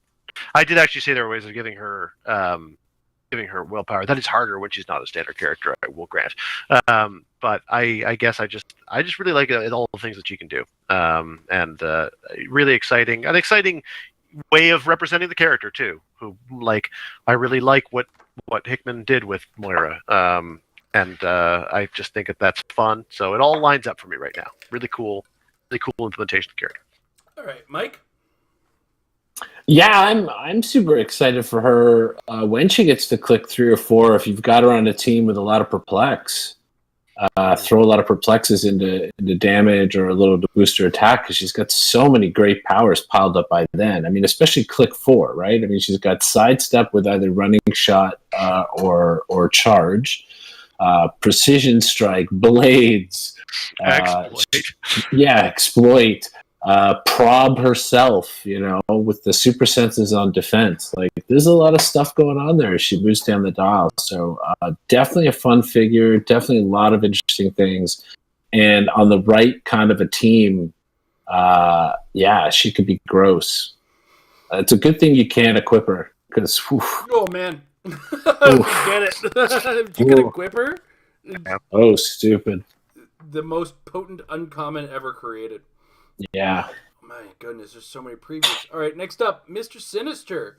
X-Men team ability, 6 range, 85 points. Hellions, Marauders, Quiet Council, X-Men, Ruler, Scientist, Keywords, Krakoan Revival trait, and then the special damage power on his first 3 clicks. Collecting samples to learn how to replicate powers. Outwit. When Mr. Sinister uses it and chooses a standard power, the target can use.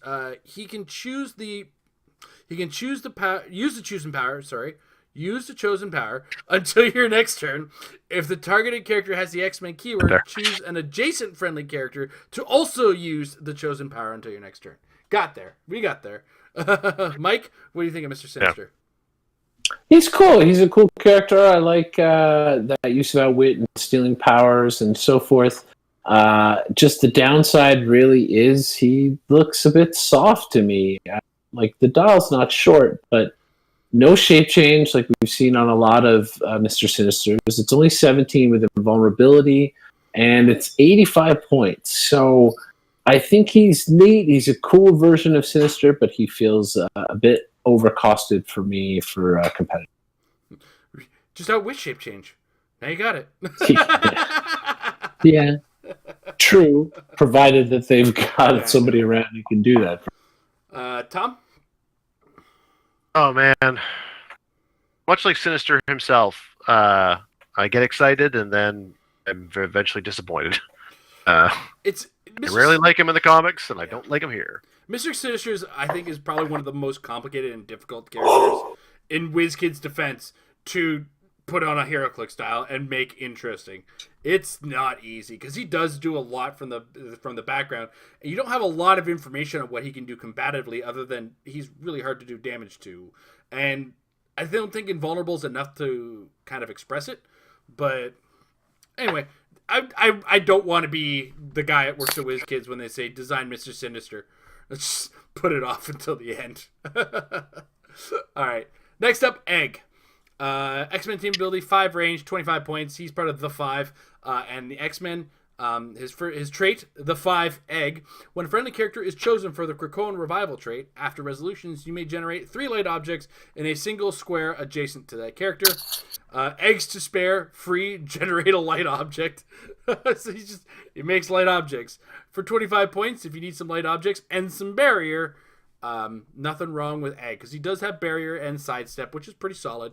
Granted, there is the 15-point less barrier source, but this is an X-Men who's 25 points with barrier. So that's, I think, what I would be considering in that case. Is like, is this an X-Men team, or am I building that celebrity Spider-Man family team? Anyway, long and short of it is 25 points for barrier isn't bad.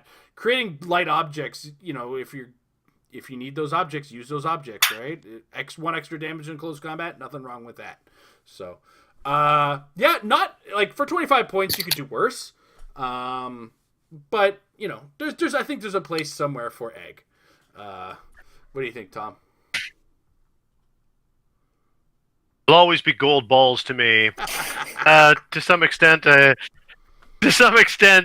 feel like they gave him 5 range just so that you could stick it to your opponent by generating a light object, sidestepping to pick it up, and then throwing it at them and being like, I have +1 range. Yeah, he's fine. He's 25-point barrier, so he actually is pretty good. Yeah. Mike, anything you want to add? No, there's nothing to add. Egg. All right, next up. Old balls. Tempest. X-Men team ability, 5 range with 2 targets, 50 points. The 5 and X-Men keywords can shoot out of base.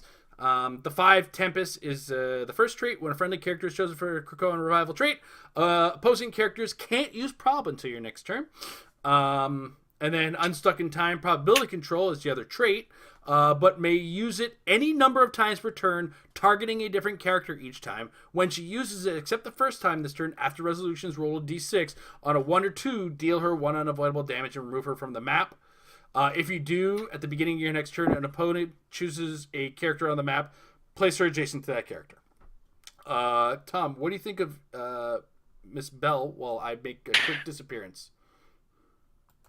I think she's. You better make it quick. I don't have a lot to say because I don't think she's very good. I mean, yeah, prob is great, and many times prob is good too. But you know that 1 or 2 is going down the second that you use a second prob on your turn, and then she's just going to get kill boxed.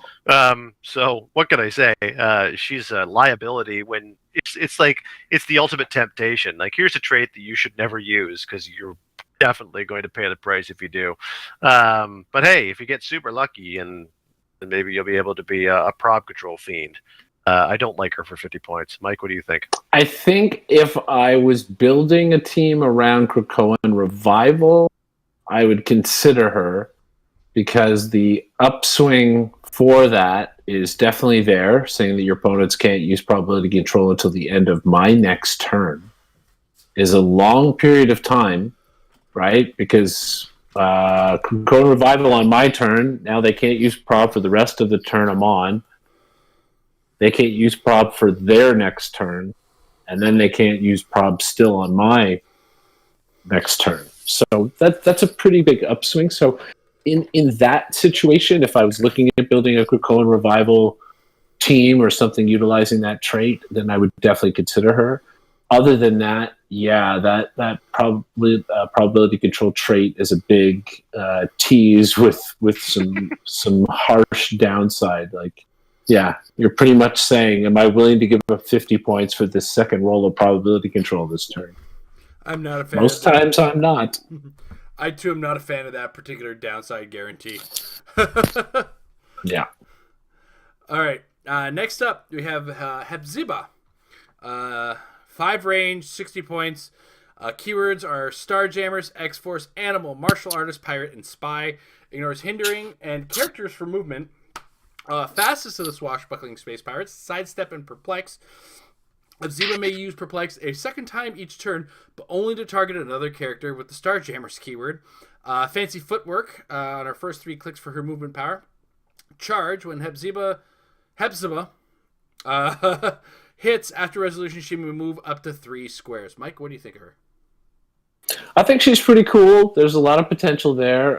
She's definitely one of the couple of figures with Starjammers that I think are very useful to look at. She's got a lot of mobility with the sidestep, the perplex, the charge, and the repositioning of 3. Use a perplex on herself, use perplex on a friend on top of herself, Well, wait, friend on top of herself. Hey, Sorry, that's Corsair. So she could have a 12 attack with charged blades. So that's pretty. I don't know. It's pretty good. I think there's a lot there. The 60 points. God, I wish it was 50, but I don't know. I think she's not bad. All the mainline Starjammers are going to be 60 points, aren't they? And they're going to be a 5-person theme team. Yeah. Anything you wanted to add there, Tom? That sums it up. She's pretty good. Next up, high praise indeed. Yeah. Iceman. We're hitting the rares that have been previewed. I don't know if that. Geez, I didn't know so much of the set had been previewed, man. It's almost everything, right? This almost feels like a full set review. Iceman. That's what it's. It basically is a full set. X-Men we can stop at some point. No, we can't. We're in too far. I was gonna say we're in too deep. X-Men team building Iceman 6 range 65. Well, that's Hepzibah. Marauders, X-Factor, X-Men, and Pirate keywords. Limbs freeze and shatter is his trait. When an opposing character within 6 squares misses Iceman, give that character a frozen limb token. Characters with 1 or more frozen limb tokens modify attack -1. When a character with a frozen limb token hits Iceman, remove its frozen limb tokens. Special defense power on his first 4 clicks is Ice Shell, which gives him barrier, toughness, energy shield. Mike. No. Me. You. Yeah. Yeah. It's an Iceman. It's an interesting take on Iceman. It's running shot, psychic blast. It's just at 65 points for the package that we're getting here, the lack of Indomitable shies me away. Barrier, toughness, energy shield is a good combination of things. And when they're making the range attacks, if they're within 6 and they get the frozen limb tokens, okay, that can start to snowball. Yeah, I see what I did there.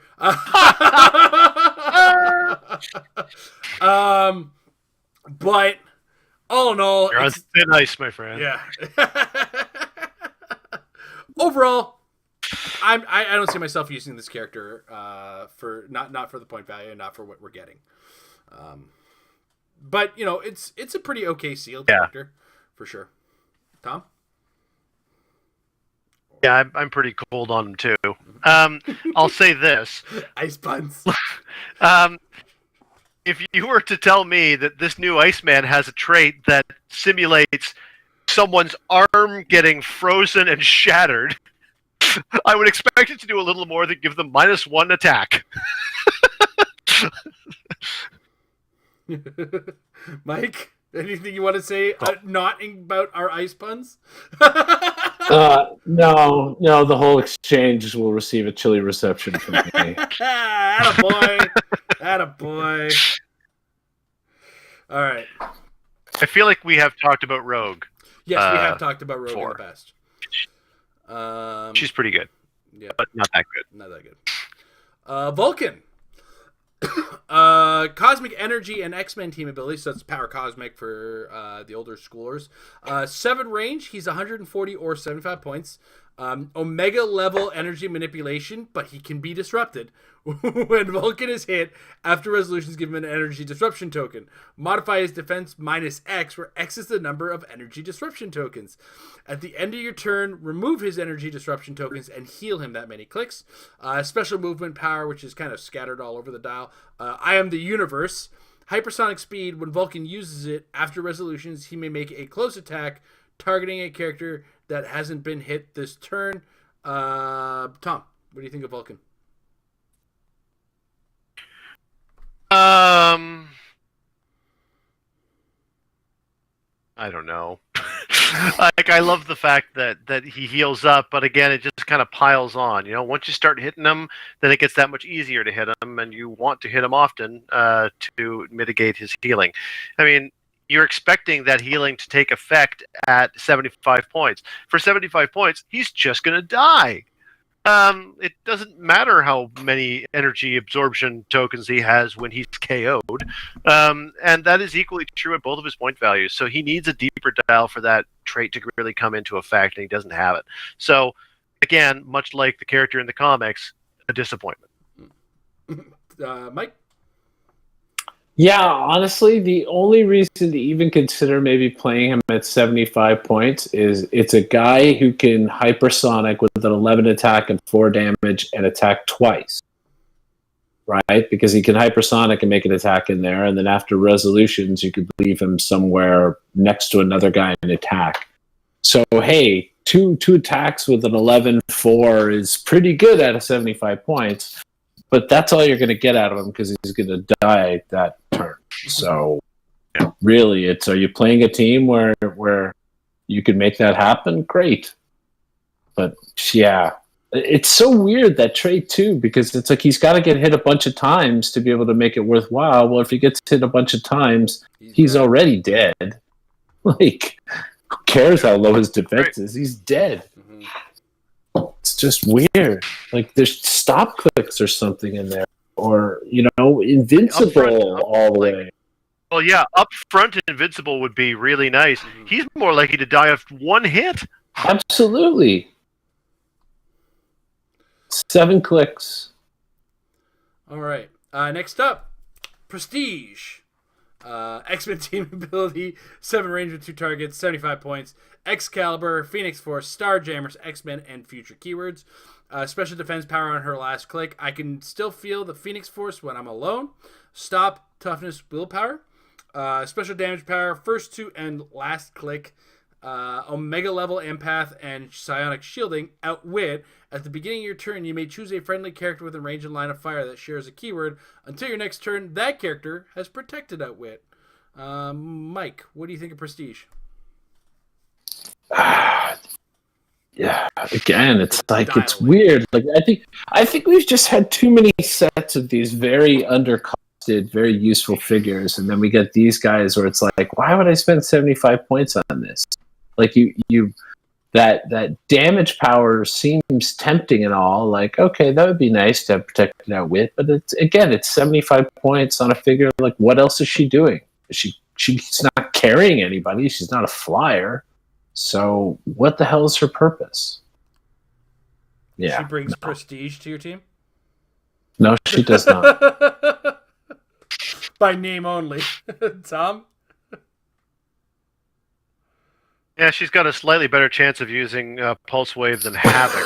At the point at which you're comparing someone to Havoc, you might as well just move on. Correct. It does have a stop click, so yeah. Her odds are slightly better.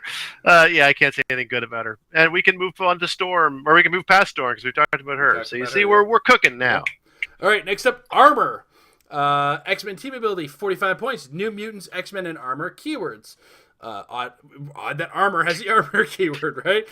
Special defense power to me. On everything but the first click. We help each other. That's what we do. Defend, invulnerability, and giant reach too. Her special damage power on her second and last click. Everyone get behind me. Stop. When this click is first revealed, after resolutions, you may place armor in a square within 3 squares and line of fire. Yeah. You. I mean, it's a support character to start, who then turns into defend with 18 defense, and just kind of her own more of a beefy attacker. I'll play her in sealed. I don't see myself playing her in constructed though. It's like stylistically, it really fits the character, I think.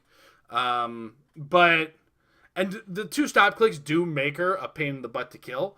I don't think what she's bringing to the table in constructed is enough, but what I think she's bringing to sealed is significantly more potent. And it's like it's such a vast scale of how she kind of rates in sealed versus constructed. So it's a good character, and there's a lot of potential. And an 18, everybody's gonna yell at me in the comments right now.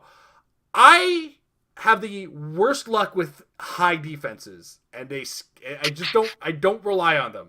So yeah, sure, her last click is a 19 defense with defend. You know what my opponent has? Nothing lower than a 10 on their dice when my defenses are high, so I don't care. It's my own hubris, and that's my problem.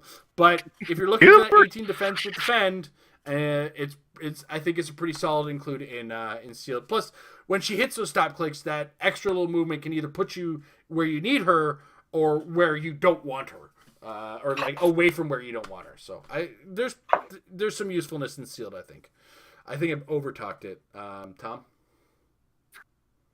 I think she's pretty good for 45 points. She takes 3 hits to KO, and the latter 2, she's got a pretty decent little damage output. So activation clicks are as they are, but at least hers has support. Plus X-Men team ability. I think she's pretty good. Mike? I agree with Tom. Fair enough. All right, next up, Kid Omega. 7 range, 6 points. Avengers, Phoenix Force, X-Force, X-Men. Tom just found a way to completely derail me. Mutant CIA, Omega level telepath, which gives him mind control. When Kid Omega uses it, he ignores elevated terrain and characters for line of fire. Of course, they're counting on the Mutant CIA trait to ignore the hindering terrain. And he's got a special defense power in the middle, which says, you want to get nasty? Which is stop and super senses. Tom, what do you think of Kid Omega? I just think it's funny. Like how do they represent comic things in the show, or in Heroclix, I should say. I'm getting loopy. We're like, well, a regular telepath might be able to see through the bushes, but that building would block them. An Omega one can look past the building, but can't look into it. It's just funny to me. 65 points, has a stop click. Not bad. I kind of like Precision Strike Mind Control is a neat combination we don't see a lot of. I wish he had more than one target. He's decently well protected. He's very much being relied upon as a mind controller, but he is the sort of person that it's a pain getting rid of him, because 18 super senses on a stop click is annoying, because then you have to deal with the rollout. You can't just outwit it because it's protected by the stop. So with rollouts through his whole dial, and someone who is a little bit annoying to try to take out, he maybe is just good enough to be worth consideration, especially with the stealth giving him a little bit of extra protection. So okay, yeah, I'm convinced he's okay for 65 points. Well, just to kind of hope that you weren't thinking it would work this way. If you target multiple characters, you don't get the effects of Precision Strike. True. I guess I would take one or the other, is what I'm getting at, but yeah. Mike, what do you think of Kid Omega?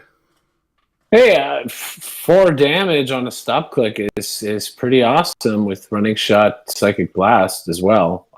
That's pretty alright. So I say there's something there for a 65-point character who has some good values there, and is not just easily one hit. So I, for one, look forward to revealing that stop click and just saying, "You want to get nasty?" Oh, I look forward to not hearing that. I mean. You think you're not going to be able to hear me say something that's going to be that loud? Come on now. Think about it. Thank God for COVID. It's funny how similar the values are from Prestige, who we absolutely ripped, but there is an important difference between a piece that has an 18 super senses on its stop and one that has toughness on its stop, even with a 19 defense. Also a piece that's good versus a piece that's not. All right, next up, Professor X. X-Men team ability, 8 range with 3 targets, 75 points. Keywords include the Illuminati, Quiet Council, Starjammers, X-Force, X-Men, Politician, and Ruler. He's got Krakoa Revival. He's got bartering for pharmaceutical breakthroughs for Krakoan sovereignty. Free. Seriously, that's the name of the trait. Choose an opposing character not on a starting click. That character's controller may heal that character one click. If they do, until your next turn, the chosen character can't attack. If they don't, roll a d6. On a 3d6, heal one click on a friendly character that is equal or less points than the chosen character. And a special movement power on his first 4 clicks. While you slept, the world changed. Mind control and stealth. When Professor X uses mind control, he ignores elevated terrain, hindering characters, and can shoot out of base. What is with blocking terrain? Is it made of lead? Yeah, he must be even more than Omega. Like, what do you think of Professor X? He's okay. Hey, 8 range triple target. That's pretty cool. And in cap, you can multi-target, and mind control, you can multi-target. Those are all interesting things. Yeah, I mean, we're keeping you it just awake there, doesn't wow me. It just doesn't wow me. Like characters like that with a 1 damage with multiple targets and just mind control, Mike, it doesn't wow me. I've got some pharmaceutical breakthroughs for you. Yeah, he needs to break through some pharmaceuticals for me right now. I'm more excited. Tom? Yeah. I have to say, like, he's okay for 75 points, albeit not fantastic. But when you get into sentence number 5 of your trait, it better be worth the read. And it is not. No. It is not. So I hold it against this character that I don't want to read his stupid trait, even though he is a pretty decent character in his own right. If you need a triple target mind control in cap, that's awesome. And it ignores so much terrain. But I do love the idea of absolutely pummeling on one of my opponent's really big figures and turn to him and say, "Hey, want to heal that guy?" That is fun. You have to wear a trench coat when you do it. Heal that guy? I got some pharmaceuticals for you. All right. Next up, Cardinal. X-Men team ability. I guess this is a generic character because he's got that various thing. Anyway, 50 points. Horsemen, X-Men, and future keywords. Mutant Chimera. When Cardinal uses the X-Men team ability to heal another character until your next turn, that character's defense value becomes 18. When another character uses the X-Men team ability to heal Cardinal, this turn his attack and damage values become equal to the character's printed values. Genetic predisposition for non-violence. When a friendly character within line of fire is damaged by an opposing character, give Cardinal an Apocalypse Seed token. Free. Roll a d6 and add the number of his Apocalypse Seed tokens. On an 8+, remove all action tokens from him. Turn him to click number 6. He can't use his traits for the rest of the game. And his special damage power, which is on those clicks, Terminal Apocalypse Seed. Colossal Stamina. Cardinal has Protected at Wit. At the end of your turn, if Cardinal did not hit this turn, deal him 1 unavoidable damage. Free, remove any number of Apocalypse Seed tokens until your next turn. Modify a combat value by +1 for each token removed. I read all of that, and I don't care. Okay. I think they put Various because he's one of the gene spliced future mutants. Okay. So they're made up of a bunch of other mutants' DNA and powers. So I think that's why real name is Various. They're a bunch of knockoffs. They're not the Cardinal official. Oh, no. Okay. So there's a lot to get into here. First thing, the Mutant Chimera is neat. And I like the idea of giving 18 defense to somebody who might not have 18 defense who just got healed. Don't get hit the next time as hard, buddy. And then the idea of him getting healed, though, with 4 clicks from what? Unless we're talking about the late dial, because that does go into the next part of his dial. So, like, if somebody with some really great stats heals him, then he can get some even better stats. But he's got some good stats already. I don't know why I'm doing that for the most part. Do it on his first 4. That's how you make an attacker. Exactly. So you get that extra attack out of him. You just don't get the range. I don't think it doesn't say his attack and damage. So it is what it is. Anyway, and then you turn him into this really big thing out of nowhere, which is cool if you can pull it off. But it does require that your guys are taking damage to get those seed tokens. I like how it kind of feels like a televangelist giving the seed tokens. It's like, that's my seed. Your donation is your seed. I guess you haven't. Okay, you're not familiar with how that works. There was a whole John Oliver thing on it. Anyway, long and short of it is this is a neato character with a lot of reading that really amounts to, if my stuff is taking damage, I might turn into a big behemoth of a monster thing. Otherwise, I'm mostly here to use the X-Men team ability to take a damage and then gain probability control, which is kind of how I see it. I mean, he's a good, solid support character that has either Perplex or Prob and is like the guy you want using the X-Men team ability, in my opinion. So that's kind of where he sits with me as far as like his general value. So I've said a lot to say I don't know where he sits in constructed for me. I just don't know. Like, I want to love him more than I do. And it seems like a lot of, like, I kind of have to look at that first half of the dial and say, is 50 points worth Perplex and Prob intermittently that I'm kind of pushed through on my own? I kind of want to say meh on him. And I think there's a place for him. It's just a team I haven't built yet. That's what I'm going to say to that. Tom? Yeah, I mean, like I said, I guess the tactic here is that while he's on those first 4 clicks, you can use somebody with the X-Men team ability to heal him, and then he gains an attack and damage value so that he becomes a better attacker.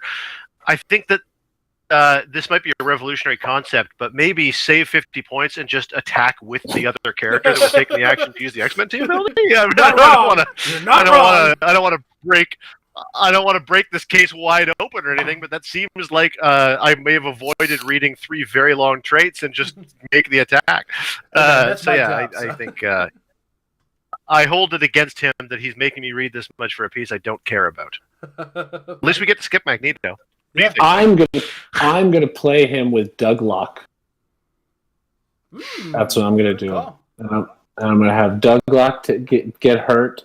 and get seed tokens, and then I will X-Men heal Douglock to give him an 18 defense to make him annoying, and then I'll turn into this terminal apocalypse seed, and everything will go exactly as I planned, like in every other game of Heroclix ever. Now, and if that isn't a good use of 110 points, I don't know what it is. Mike is planning on spreading his seed in Heroclix. That was it. It was the spreading my seed all over the map that got me excited. Oh, wait. No, that comes after I'm excited. Ladies and gentlemen, play your rubber maps against Mike. He's going to spread his seed on your map. Neoprene feels soft on the skin. Oh. All right. Next up, Dr. Celia Reyes. Reyes? Wait. That doesn't seem... Why does she have the Batman ally team ability? Is that right? Oopsie. I'm going to imagine she doesn't have the Batman ally team. 5 range, 30 points, X-Men and Scientist keywords, special defense power, force field triage, barrier defend, energy shield deflection, special damage power, you need time to heal, support, when Dr. Celia Reyes uses it, after resolutions, that character modifies his defense plus X until your next turn, where X is their number of action tokens. Tom, what do you think of Dr. Celia Reyes? Pretty good for 30 points. She's a sidestepping in capper who has support, which we've talked about being good, and when she's not using support, she's using barrier, and barrier is awesome. She's also defending, so I think you get a lot of value for 30 points, and she is difficult to KO because she's got stealth from the Batman ally team ability, and she's giving that out to all of her wild cards. So, it's rare that you can play Batman ally on your Marvel-themed team, so I'll take that. It's amazing. Devin does point out that she does not have the Batman ally team ability. Are you Devin, sure? Buzz killing. Whatever, Devin. Look at. Have we I'm ever gonna seen trust. Dr. Celia Reyes and Batman in the same room? That's it. I'm just gonna play her Golden Age with the utility belt and give her the Batman ally team ability out of There you spite. go. Yeah, that'll show you. Mike, was there anything you wanted to add there, bud? No, I got nothing. She's good. She's a good piece. We're making a lot of jokes because it's late, but she is a pretty good piece. Yeah. All right. Hope Summers. 5 range, 50 points. The 5 X-Force and X-Men keywords. The 5 Hope Summers. When another friendly character is chosen for the Krakoan revival trait, after resolutions, choose a standard power that character can use. Hope Summers can use that power this game. Psychic power duplication, free. Choose up to 3 standard powers that adjacent friendly character with the X-Men keyword can use. Hope Summers can use those powers until your next turn. And then her team up is with Egg, Gold Balls, Elixir, Proteus, and Tempest, the 5. If one or more listed characters are on the map, the first time Hope Summers or any of the listed characters would be KO'd. Instead, turn them to their last non-KO click. Then roll a d6 and heal them equal to half the result. Mike, Hope Summers.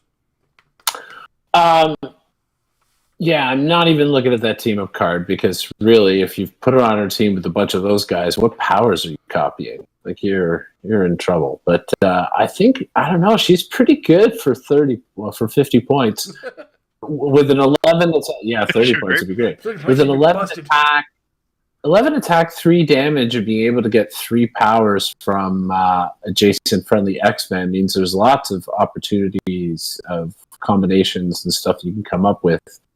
And with just stealth already to protect herself, I think there's a lot of usefulness and value to this figure for sure. Tom?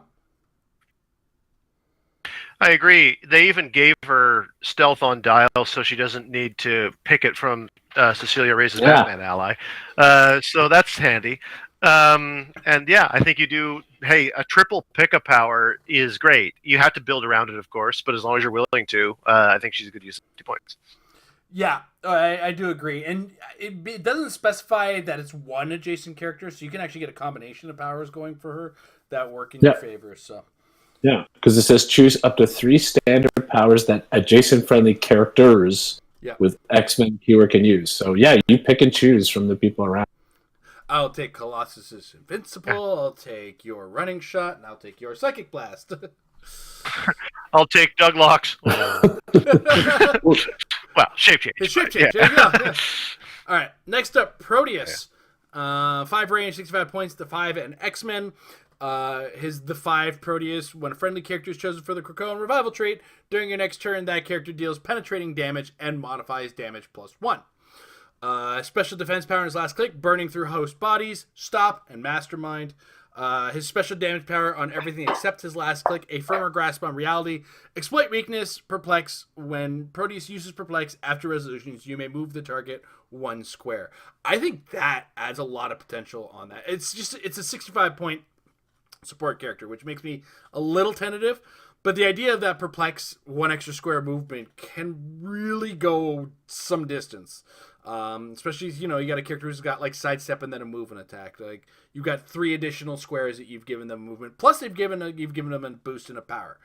And this is a character with a stop click, and that last stop click has a little bit more survivability because it's attached to Mastermind. And then we add the Krakoan revival trait, like the extra damage and penetrating damage on a character who just didn't die. There's a lot of potential attached to Proteus, I think. The price does kind of make me uncomfortable. The same problem I had with Iceman, where it's like not indomitable, and really I'm just using 65 points for perplex with a movement. And that's what gets me a little bit iffy on him. So for everything that I kind of cheered about him, it's the cost that makes me jeer at him. So I think I think he might be one of the more important Krakoan revival trait characters. Just because it gets you that, like, I haven't lost that character because of Krakoan Revival, and now this character is going to deal extra damage and penetrating damage. So, I'm going to say because of all of that as a package, he's really got some potential on a Krakoan Revival team, but outside of that, I get a little bit more iffy. So, I think that's where he stands. I think I'm a little more positive on him. I disagree with the assertion that he's a support character. I think that Charge Exploit with an 11-3 makes him perfectly good frontliner. And he can extend his own charge range through perplexing himself. He can actually do it twice. Like he can perplex up his movement and then also move himself forward 1 square. So that's kind of fun. I think it's a fun idea. Perplex somebody and move them a square. Great. That's really neat. With the steel energy to help him heal off his own stop click, and unless they're dealing penetrating damage or are outwitting his impervious, which let's be honest, are totally things that can be done to him, they do need to deal 6 damage just to get him to hit the stop click in the first place. There's a pretty good chance that he's not going straight there, and then he's got it rolled out in between, and he's dropped into mind control, which is useful too. So you put the whole package together, and I actually like it. Maybe more than I should, but I do think it's good. It's kind of why I liked him in the Krakoan Revival team. Right. Because he doesn't die when you kill him. Yeah. Mike? Yeah, no, I think it's decent. You guys covered it very nicely. All right, cool. Next up, the name that you're always afraid to say. Ch'od? What do you mean? Why would I be afraid to say Ch'od? Ch'od. It's Ch'od. Seven I chose to say it. 7 range, 90 points, Starjammers, Monster, Pirate, and Warrior keywords. Can shoot through blocking and destroy it. Protector of the swashbuckling space pirates gives him defend and enhancement. When Ch'od uses enhancement, friendly characters with the Starjammers keyword modify damage by +2 instead. Cree, my pet. When Ch'od starts the game, generate a Cree bystander token that gains the Starjammers keyword. And Cree is tiny, 8 movement with mind control, 9 attack with poison, 19 defense with super senses. Tom, I'm pretty sure it's actually Crinny, and that R after the apostrophe is actually supposed to be an N, but I'm just going based off of what I'm looking at. I don't read a lot of Starjammers myself, so and it's more fun to say Cree. Tom, what do you think of Ch'od and Cree? Really good. I think Ch'od's great. It's almost disappointing. I really wanted to be able to say like Ch'od isn't the nuts, but is very close to it, or like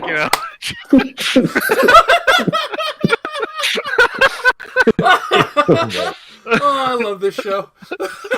Yeah. But no, like Ch'od really tickles me, as opposed to the other way around.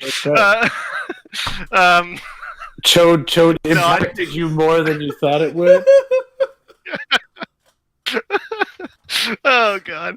Anyway, no, I think Ch'od's decent. I think very much what you need on your Starjammers team with the defend enhancement, keep people close. I love anyone who blows through blocking. That's awesome. And anyone who creates bystanders, I love too, especially bystanders who pop out and then poison people. Then mind control them and are difficult to take off the map with the high defense, even higher with tiny and super senses. Like that's an annoying little pog. So yeah, there's a lot to like about Ch'od. He doesn't really pop out. He does start the game. But also he does have the Starjammers. Okay, you're right. He starts. He's got props. Yeah, he does. If you have the Starjammers theme team. So, Mike, anything you want to add to Ch'od and Cree? No, that was perfect. Your assessment of Ch'od was nice.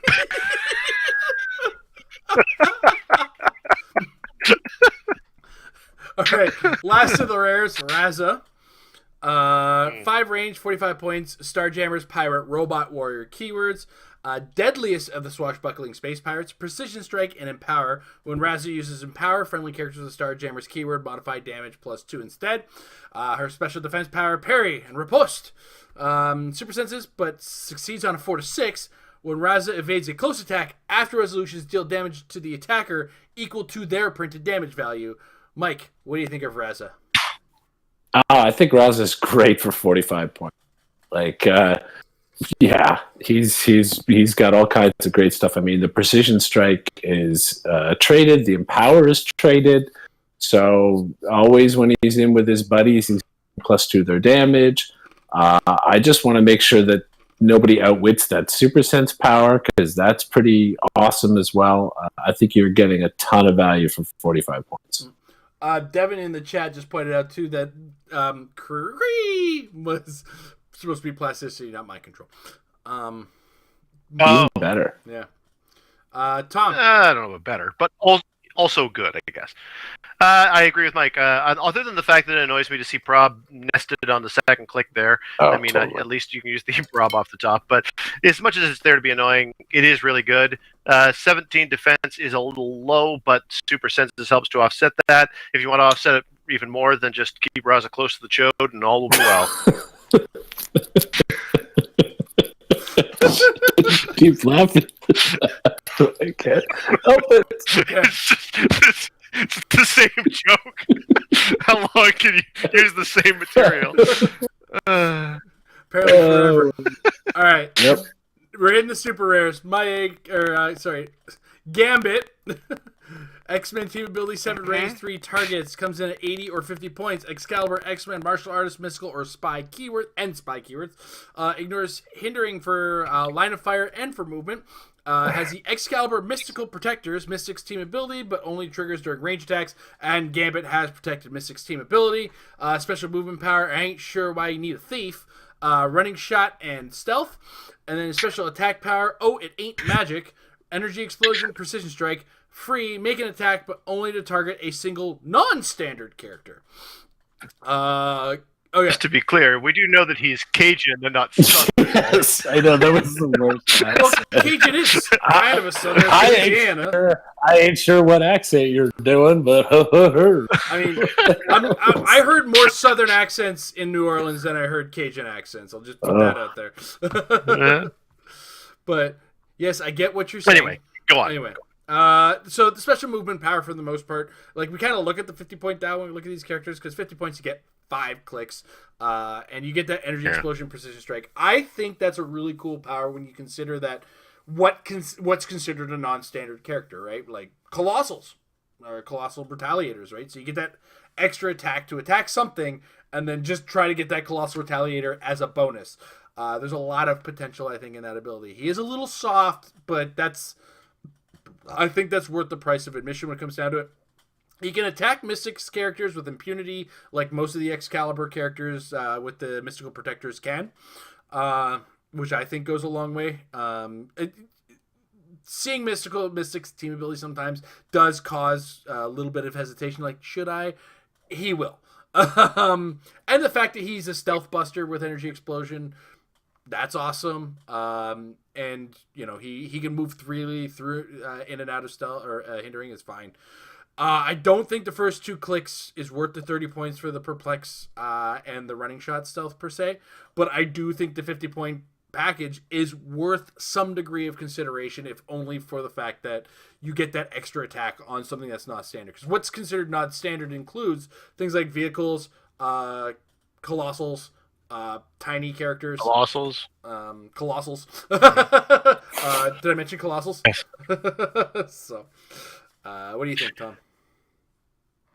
I agree. I think at the very last sentence that you read when you read Gambit is what brings it all together. Free attack against non-standard characters. There are tons of those out there. And I agree. I don't think 2 clicks are worth it for the 30-point difference. I would rather just spend that 30 points on something like a stealth shield like Dr. Cecilia Reyes, or some other use of low points.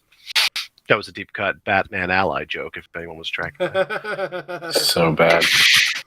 Yeah, I agree. It's hard to not want to have that stealth with the running shot, especially if you're trying to get him more up the map into position to follow up with a free attack on a non-standard character.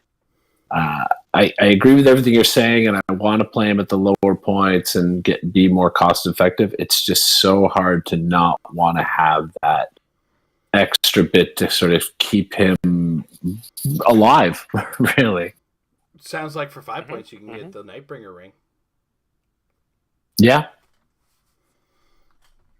Anyway. Next up, Kate Pryde.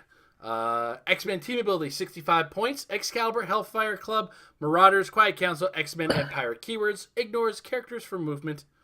Krakoan revival trait, release the tiny dragon at the beginning of the game, generate a Lockheed bystander token, confiscate and disrupt illegal drug shipments. Friendly characters with the Hellfire Club, Marauders, or Pirate keyword can use still energy. When Kate Pryde moves through an equipped opposing character after resolutions roll d6, on a 5-6 that character unequips their equipment. And her special movement power, call me Kate, the Red Pirate Queen. Phasing teleport, sidestep, stealth, passenger 3. Lockheed is a tiny, flying, sidestepping, energy exploding, energy shielding, perplexing bystander token. Tom, what do you think of the Kate Pryde package? I think it's great. I think she's really, really good for 65 points. I hardly need to go over it because the dial is so good in and of itself, and Lockheed is great. The only thing I want to highlight, first of all, it's very timely because I just started reading Marauders last night. I'm getting caught up on a lot of things. That was one of the ones I have been. So it's fun to see Pirate Kate Pryde. That's just it's a fun concept. Whoever came up with that, top points. What I wanted to point out was I love the fact that she's got phasing and sidestep and ignores characters because it allows her to basically move through someone twice on the same turn. She phases through them once and then she sidesteps back through them. So she's got 2 shots at that unequipped power, which is really neat. So just a little extra thing that makes her a little extra cool. Mike? I like her a lot. I really do. I think there's so much there for 65 points. I mean, she can carry Lockheed with her because he's tiny, so it doesn't matter that he's a flyer, and he's got Perplex, so it's great to know that he can be one of her choices of 3 passengers. Her maneuverability, her positioning, she's indomitable, so she can keep moving around. She's got prob herself. I just think there's so much there. This is a great value figure. And on certain builds, certain X-Men builds where you want to bring a crowd in, she's definitely a go-to figure. Absolutely agree. All right, next up, Nightcrawler. X-Men team ability, 80 points. Excalibur, Quiet Council, X-Men, Martial Artist, Monster, Pirate, Spy, keywords. Passenger 1, Krakoan revival trait. And then the special movement, getting the X-Men into position, phasing teleport and stealth. When Nightcrawler uses phasing teleport and carries a friendly character that shares a keyword, after resolutions, you may place him in the square he began movement from. Saving mutant kind, 1 mutant at a time is a special defense power on the first 2 and last 2 clicks. Super senses. When a standard friendly character within 5 squares in line of fire that shares a keyword is attacked, they can use super senses, but only if Nightcrawler has line of fire to the attacker. When they use it and succeed after resolutions, place them adjacent to Nightcrawler. Mike, what do you think of Nightcrawler? Very cool. Yeah, it's so interesting, that power, because it's like he moves you all the way out and then he runs all the way back and keep him safe. So cool that he can keep himself protected, though ironic that he's got an 18 super senses and shape change. So if there was ever anybody who was going to taxi you out and stay there, it could be him. It's just the points are just kind of, because he's got this trait and or this power, and he's sort of laid out like he's this taxi support guy, but he's 80 points. So why would I want to spend 80 points on him for that when I probably want him to be more involved in getting me some points himself? So kind of weird that way. Damage output though is there with the blade, so I'm just not quite sure how I feel about him overall in terms of competitive, but I do really enjoy him as a figure and the neat things he can do. Tom? Yeah, I can't add anything. That's really well put. Yeah. All right. Next up, I'll die. Glob Herman. 3 range, 40 points, X-Men and monster keywords. Watch You Burn is his trait, which gives him poison, and when Glob Herman uses it and deals damage to an opposing character, you may give him an action token. If you do, give all adjacent opposing characters an action token. And then a special movement power, Omega Gang Enforcer, Charge and Plasticity. Glob Herman deals penetrating damage to adjacent characters, including with poison. For 40 points, this is neat. Really cool, and penetrating poison and the ability to give action tokens in addition to it.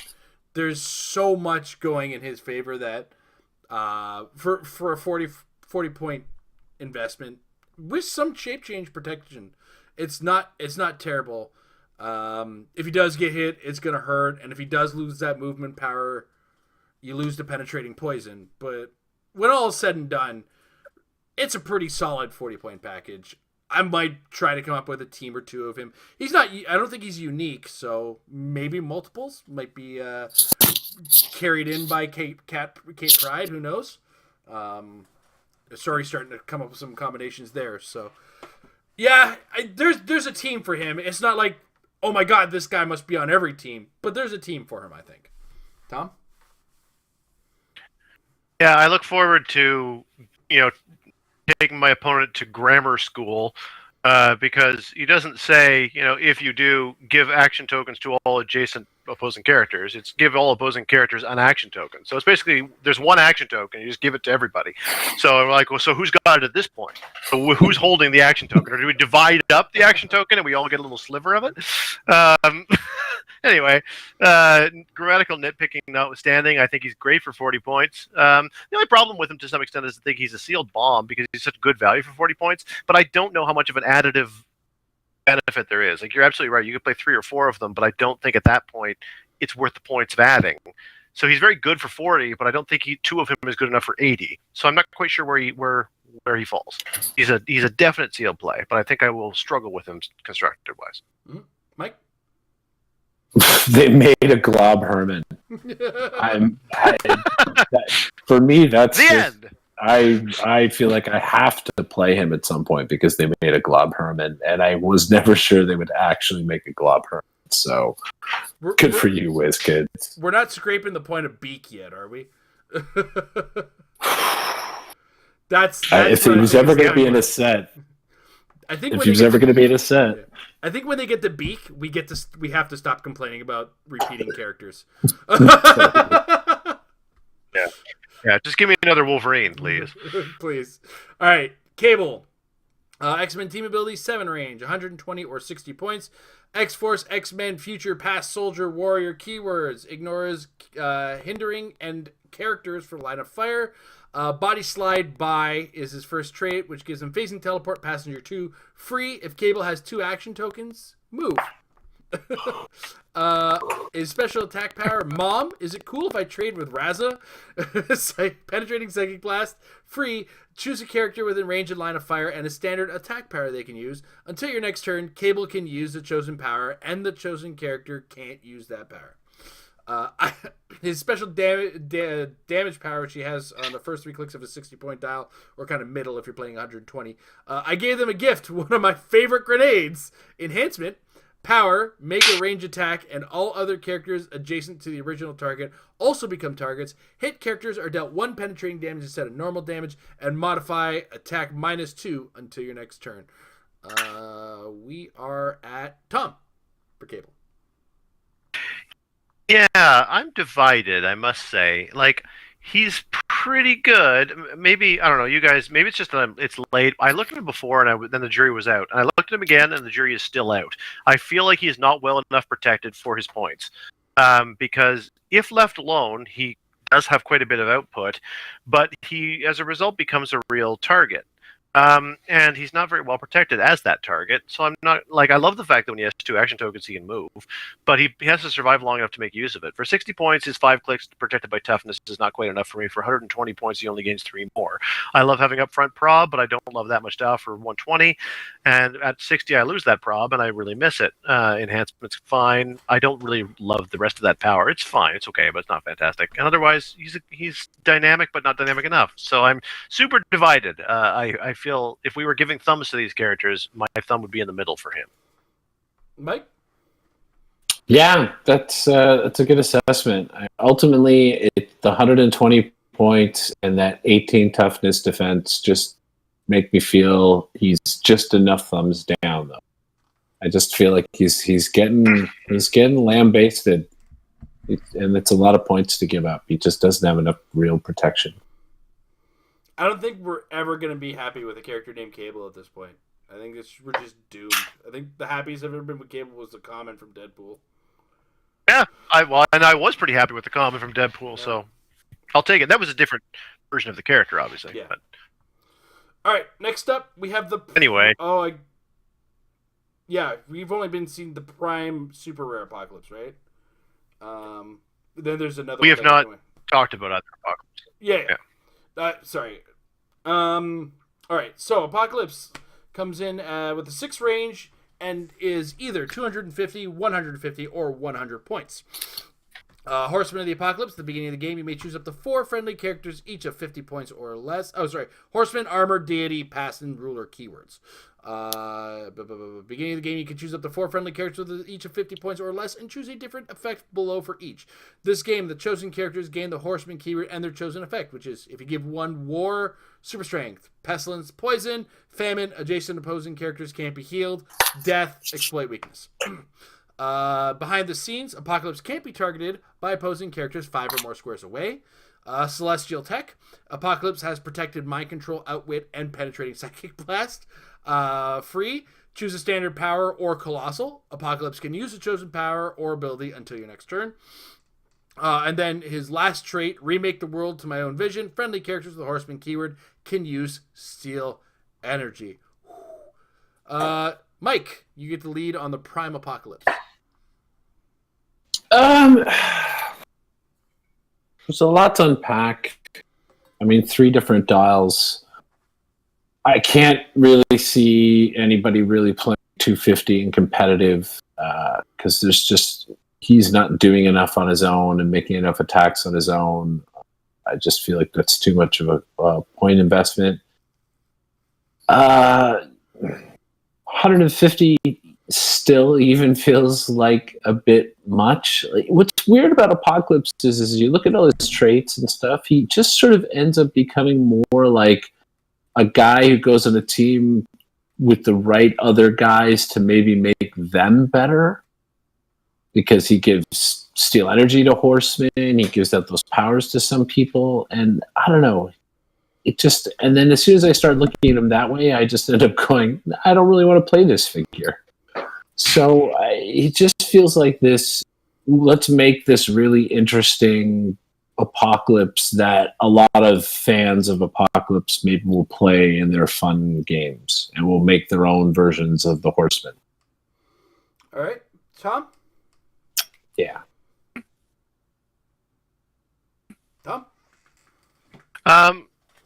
Yeah, I'm really, really excited to play this Apocalypse in my fun games and come up with my own versions of the Horseman.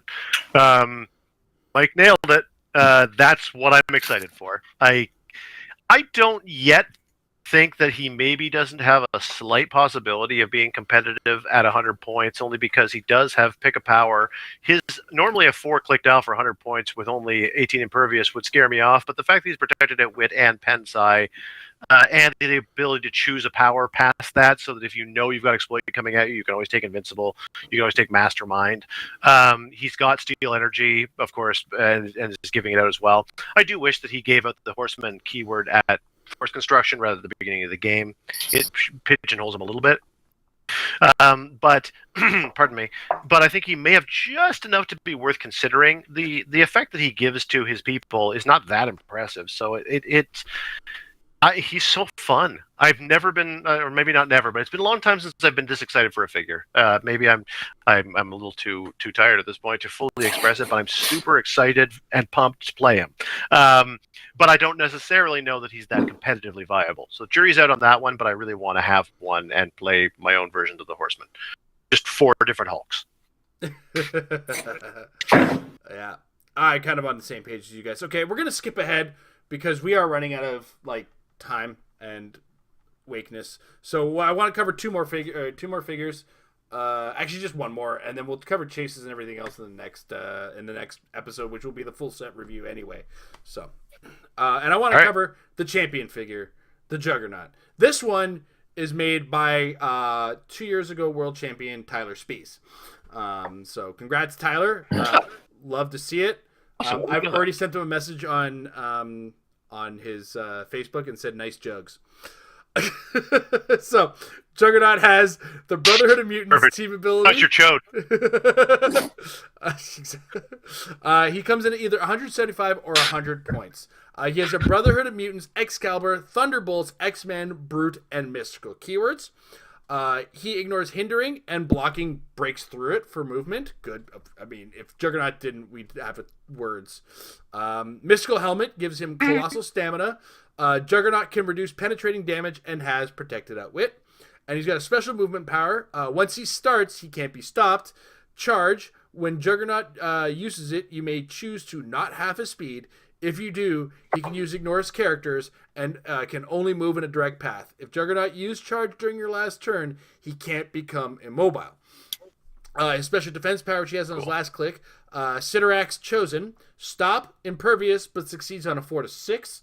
And then he's got a special damage power, which he has kind of early and late, which is Nothing Stops the Juggernaut, which gives him Battle Fury. And opposing characters within 4 squares can't use Stop, Leadership, or Perplex. If they already use Perplex, the modifier temporarily doesn't apply. Who's... You. It's me. I love... You get to talk about Jugs first. I get to be the one to talk about Jugs. I like this Juggernaut a lot. This is that combination of this is a player who wants to use this character in competitive play, making that character, while at the same time not forgetting the flavor of the character, which is, I think, a really good balance. The Juggernaut is a tough dude, and he throws hands, and he throws hard. And they got a lot of things where it's he will not stop. He's got Battle Fury across the entire dial, which means he doesn't care about your shape change. And the Juggernaut is like a one-man train. He will not stop. It doesn't care what you look like. He's moving, and that's his power. Colossal stamina, because he's going to keep going because he's the Juggernaut. And the charge that doesn't half is in a straight line. 100% of this is pure Juggernaut lovely. Hard to take down right down at the end. It has some steel energy to go with it to make it that extra little bit of obnoxious. Everything about this is super cool. And I think the only quirk that it kind of makes me go, huh, is that he stops leadership and perplex. That kind of made me go, what? But I feel like this is made by a character who knows the character better than I do right now, and I kind of will just sit down and say, you know what, I'll just let this happen. Overall, this is a super usable Juggernaut. Find your TKer or some way to get him in there and just watch him go, and that's what he'll do. Yeah, so that the Juggernaut, ladies and gentlemen. What do you think, Tom? Yeah. I think he's bananas. Super, super good. The fact that he takes away stop clicks, it's not even like he punches through stop clicks. He just says characters can't use them. Boy, that is potent. This game relies heavily on stop clicks, and this guy can be a game changer. So, you know, the fact that he shuts that down while charging full movement and punching off his steel energy at the end, on the one hand, like, yeah, you can pulse wave him until he gets to a 50-50 rollout, and he can reduce your penetrating damage. So, you know, if he's hitting that 50-50 rollout, all he needs to do is succeed long enough to punch somebody with steel energy, and he's back, and you've got to do it all over again. That's a lot of power for 100 points. You can't hold him down. You can't keep him in one place. He's just a bull in a china shop. The only challenge is it appears that he's not unique, and I kind of wish he was, because I feel like he's a little too good to be a non-unique figure. But I think he's really good, really good. Mike? I want to put the octopus arms on him to give him flurry. And then he'll just be insanely gross as he comes running up with his 12 attack and hits you 2 times for 5 damage, blowing you through your stop click. Yeah, insanity. Yeah. Tune in next week while we debate whether or not somebody at WizKids may have gotten fired for giving Black Tom Cassidy 4 damage exploit. You know who it was? It was the same guy who... Paste Pot. Sorry, you cut out for me. What? Sorry, I was saying it's the What'd you same say? guy who loved Paste Pot Pete. The trap set. Yeah, the same guy who designed the wizard. Oh, man. You know what? Maybe it's actually Black Tom Cassidy come to life, and he's like, I'm making my own character. Yeah. He's from the same place Gambit is. What's that? You know what? I was mumbling under my breath. I wasn't trying to do an Irish accent. Jesus, back off your Good, because you weren't succeeding. And you know, I'm from North America. You missed by one continent. Like, if I was really, you know what? Screw off. That's the only real answer. Done with you guys. It's late. 4 damage, exploit weakness. Well, we'll definitely. Anyway, yeah, more on that next week. You're committing us to next week? I thought we were gonna... Anyway. More on that next time. Sorry. Next episode, that's for sure. Let's go with that. It's been a pleasure, Tom and Mike. Thank you guys very much for joining us. Thank you guys for watching live in the archives. And in the archives, rather. Throw a comment if you disagree with us. You will. I know you probably already have. And We've been wrong. Yeah, we've been wrong quite often. And so we also got very tired later on. Lost complete track of time. I had no idea there were so many previews. Like almost the whole entire set went through us there, and we're gonna have to do this all over again. Oh, why do we do this to ourselves? Looking forward to it. Anyway, that's it. See you guys there. See you guys there. You guys have yourselves a wonderful evening. I got nothing else to say except get some games of Heroclix in, get on the table, and get some practice, because practice will make your teams better. Have a good night, everybody.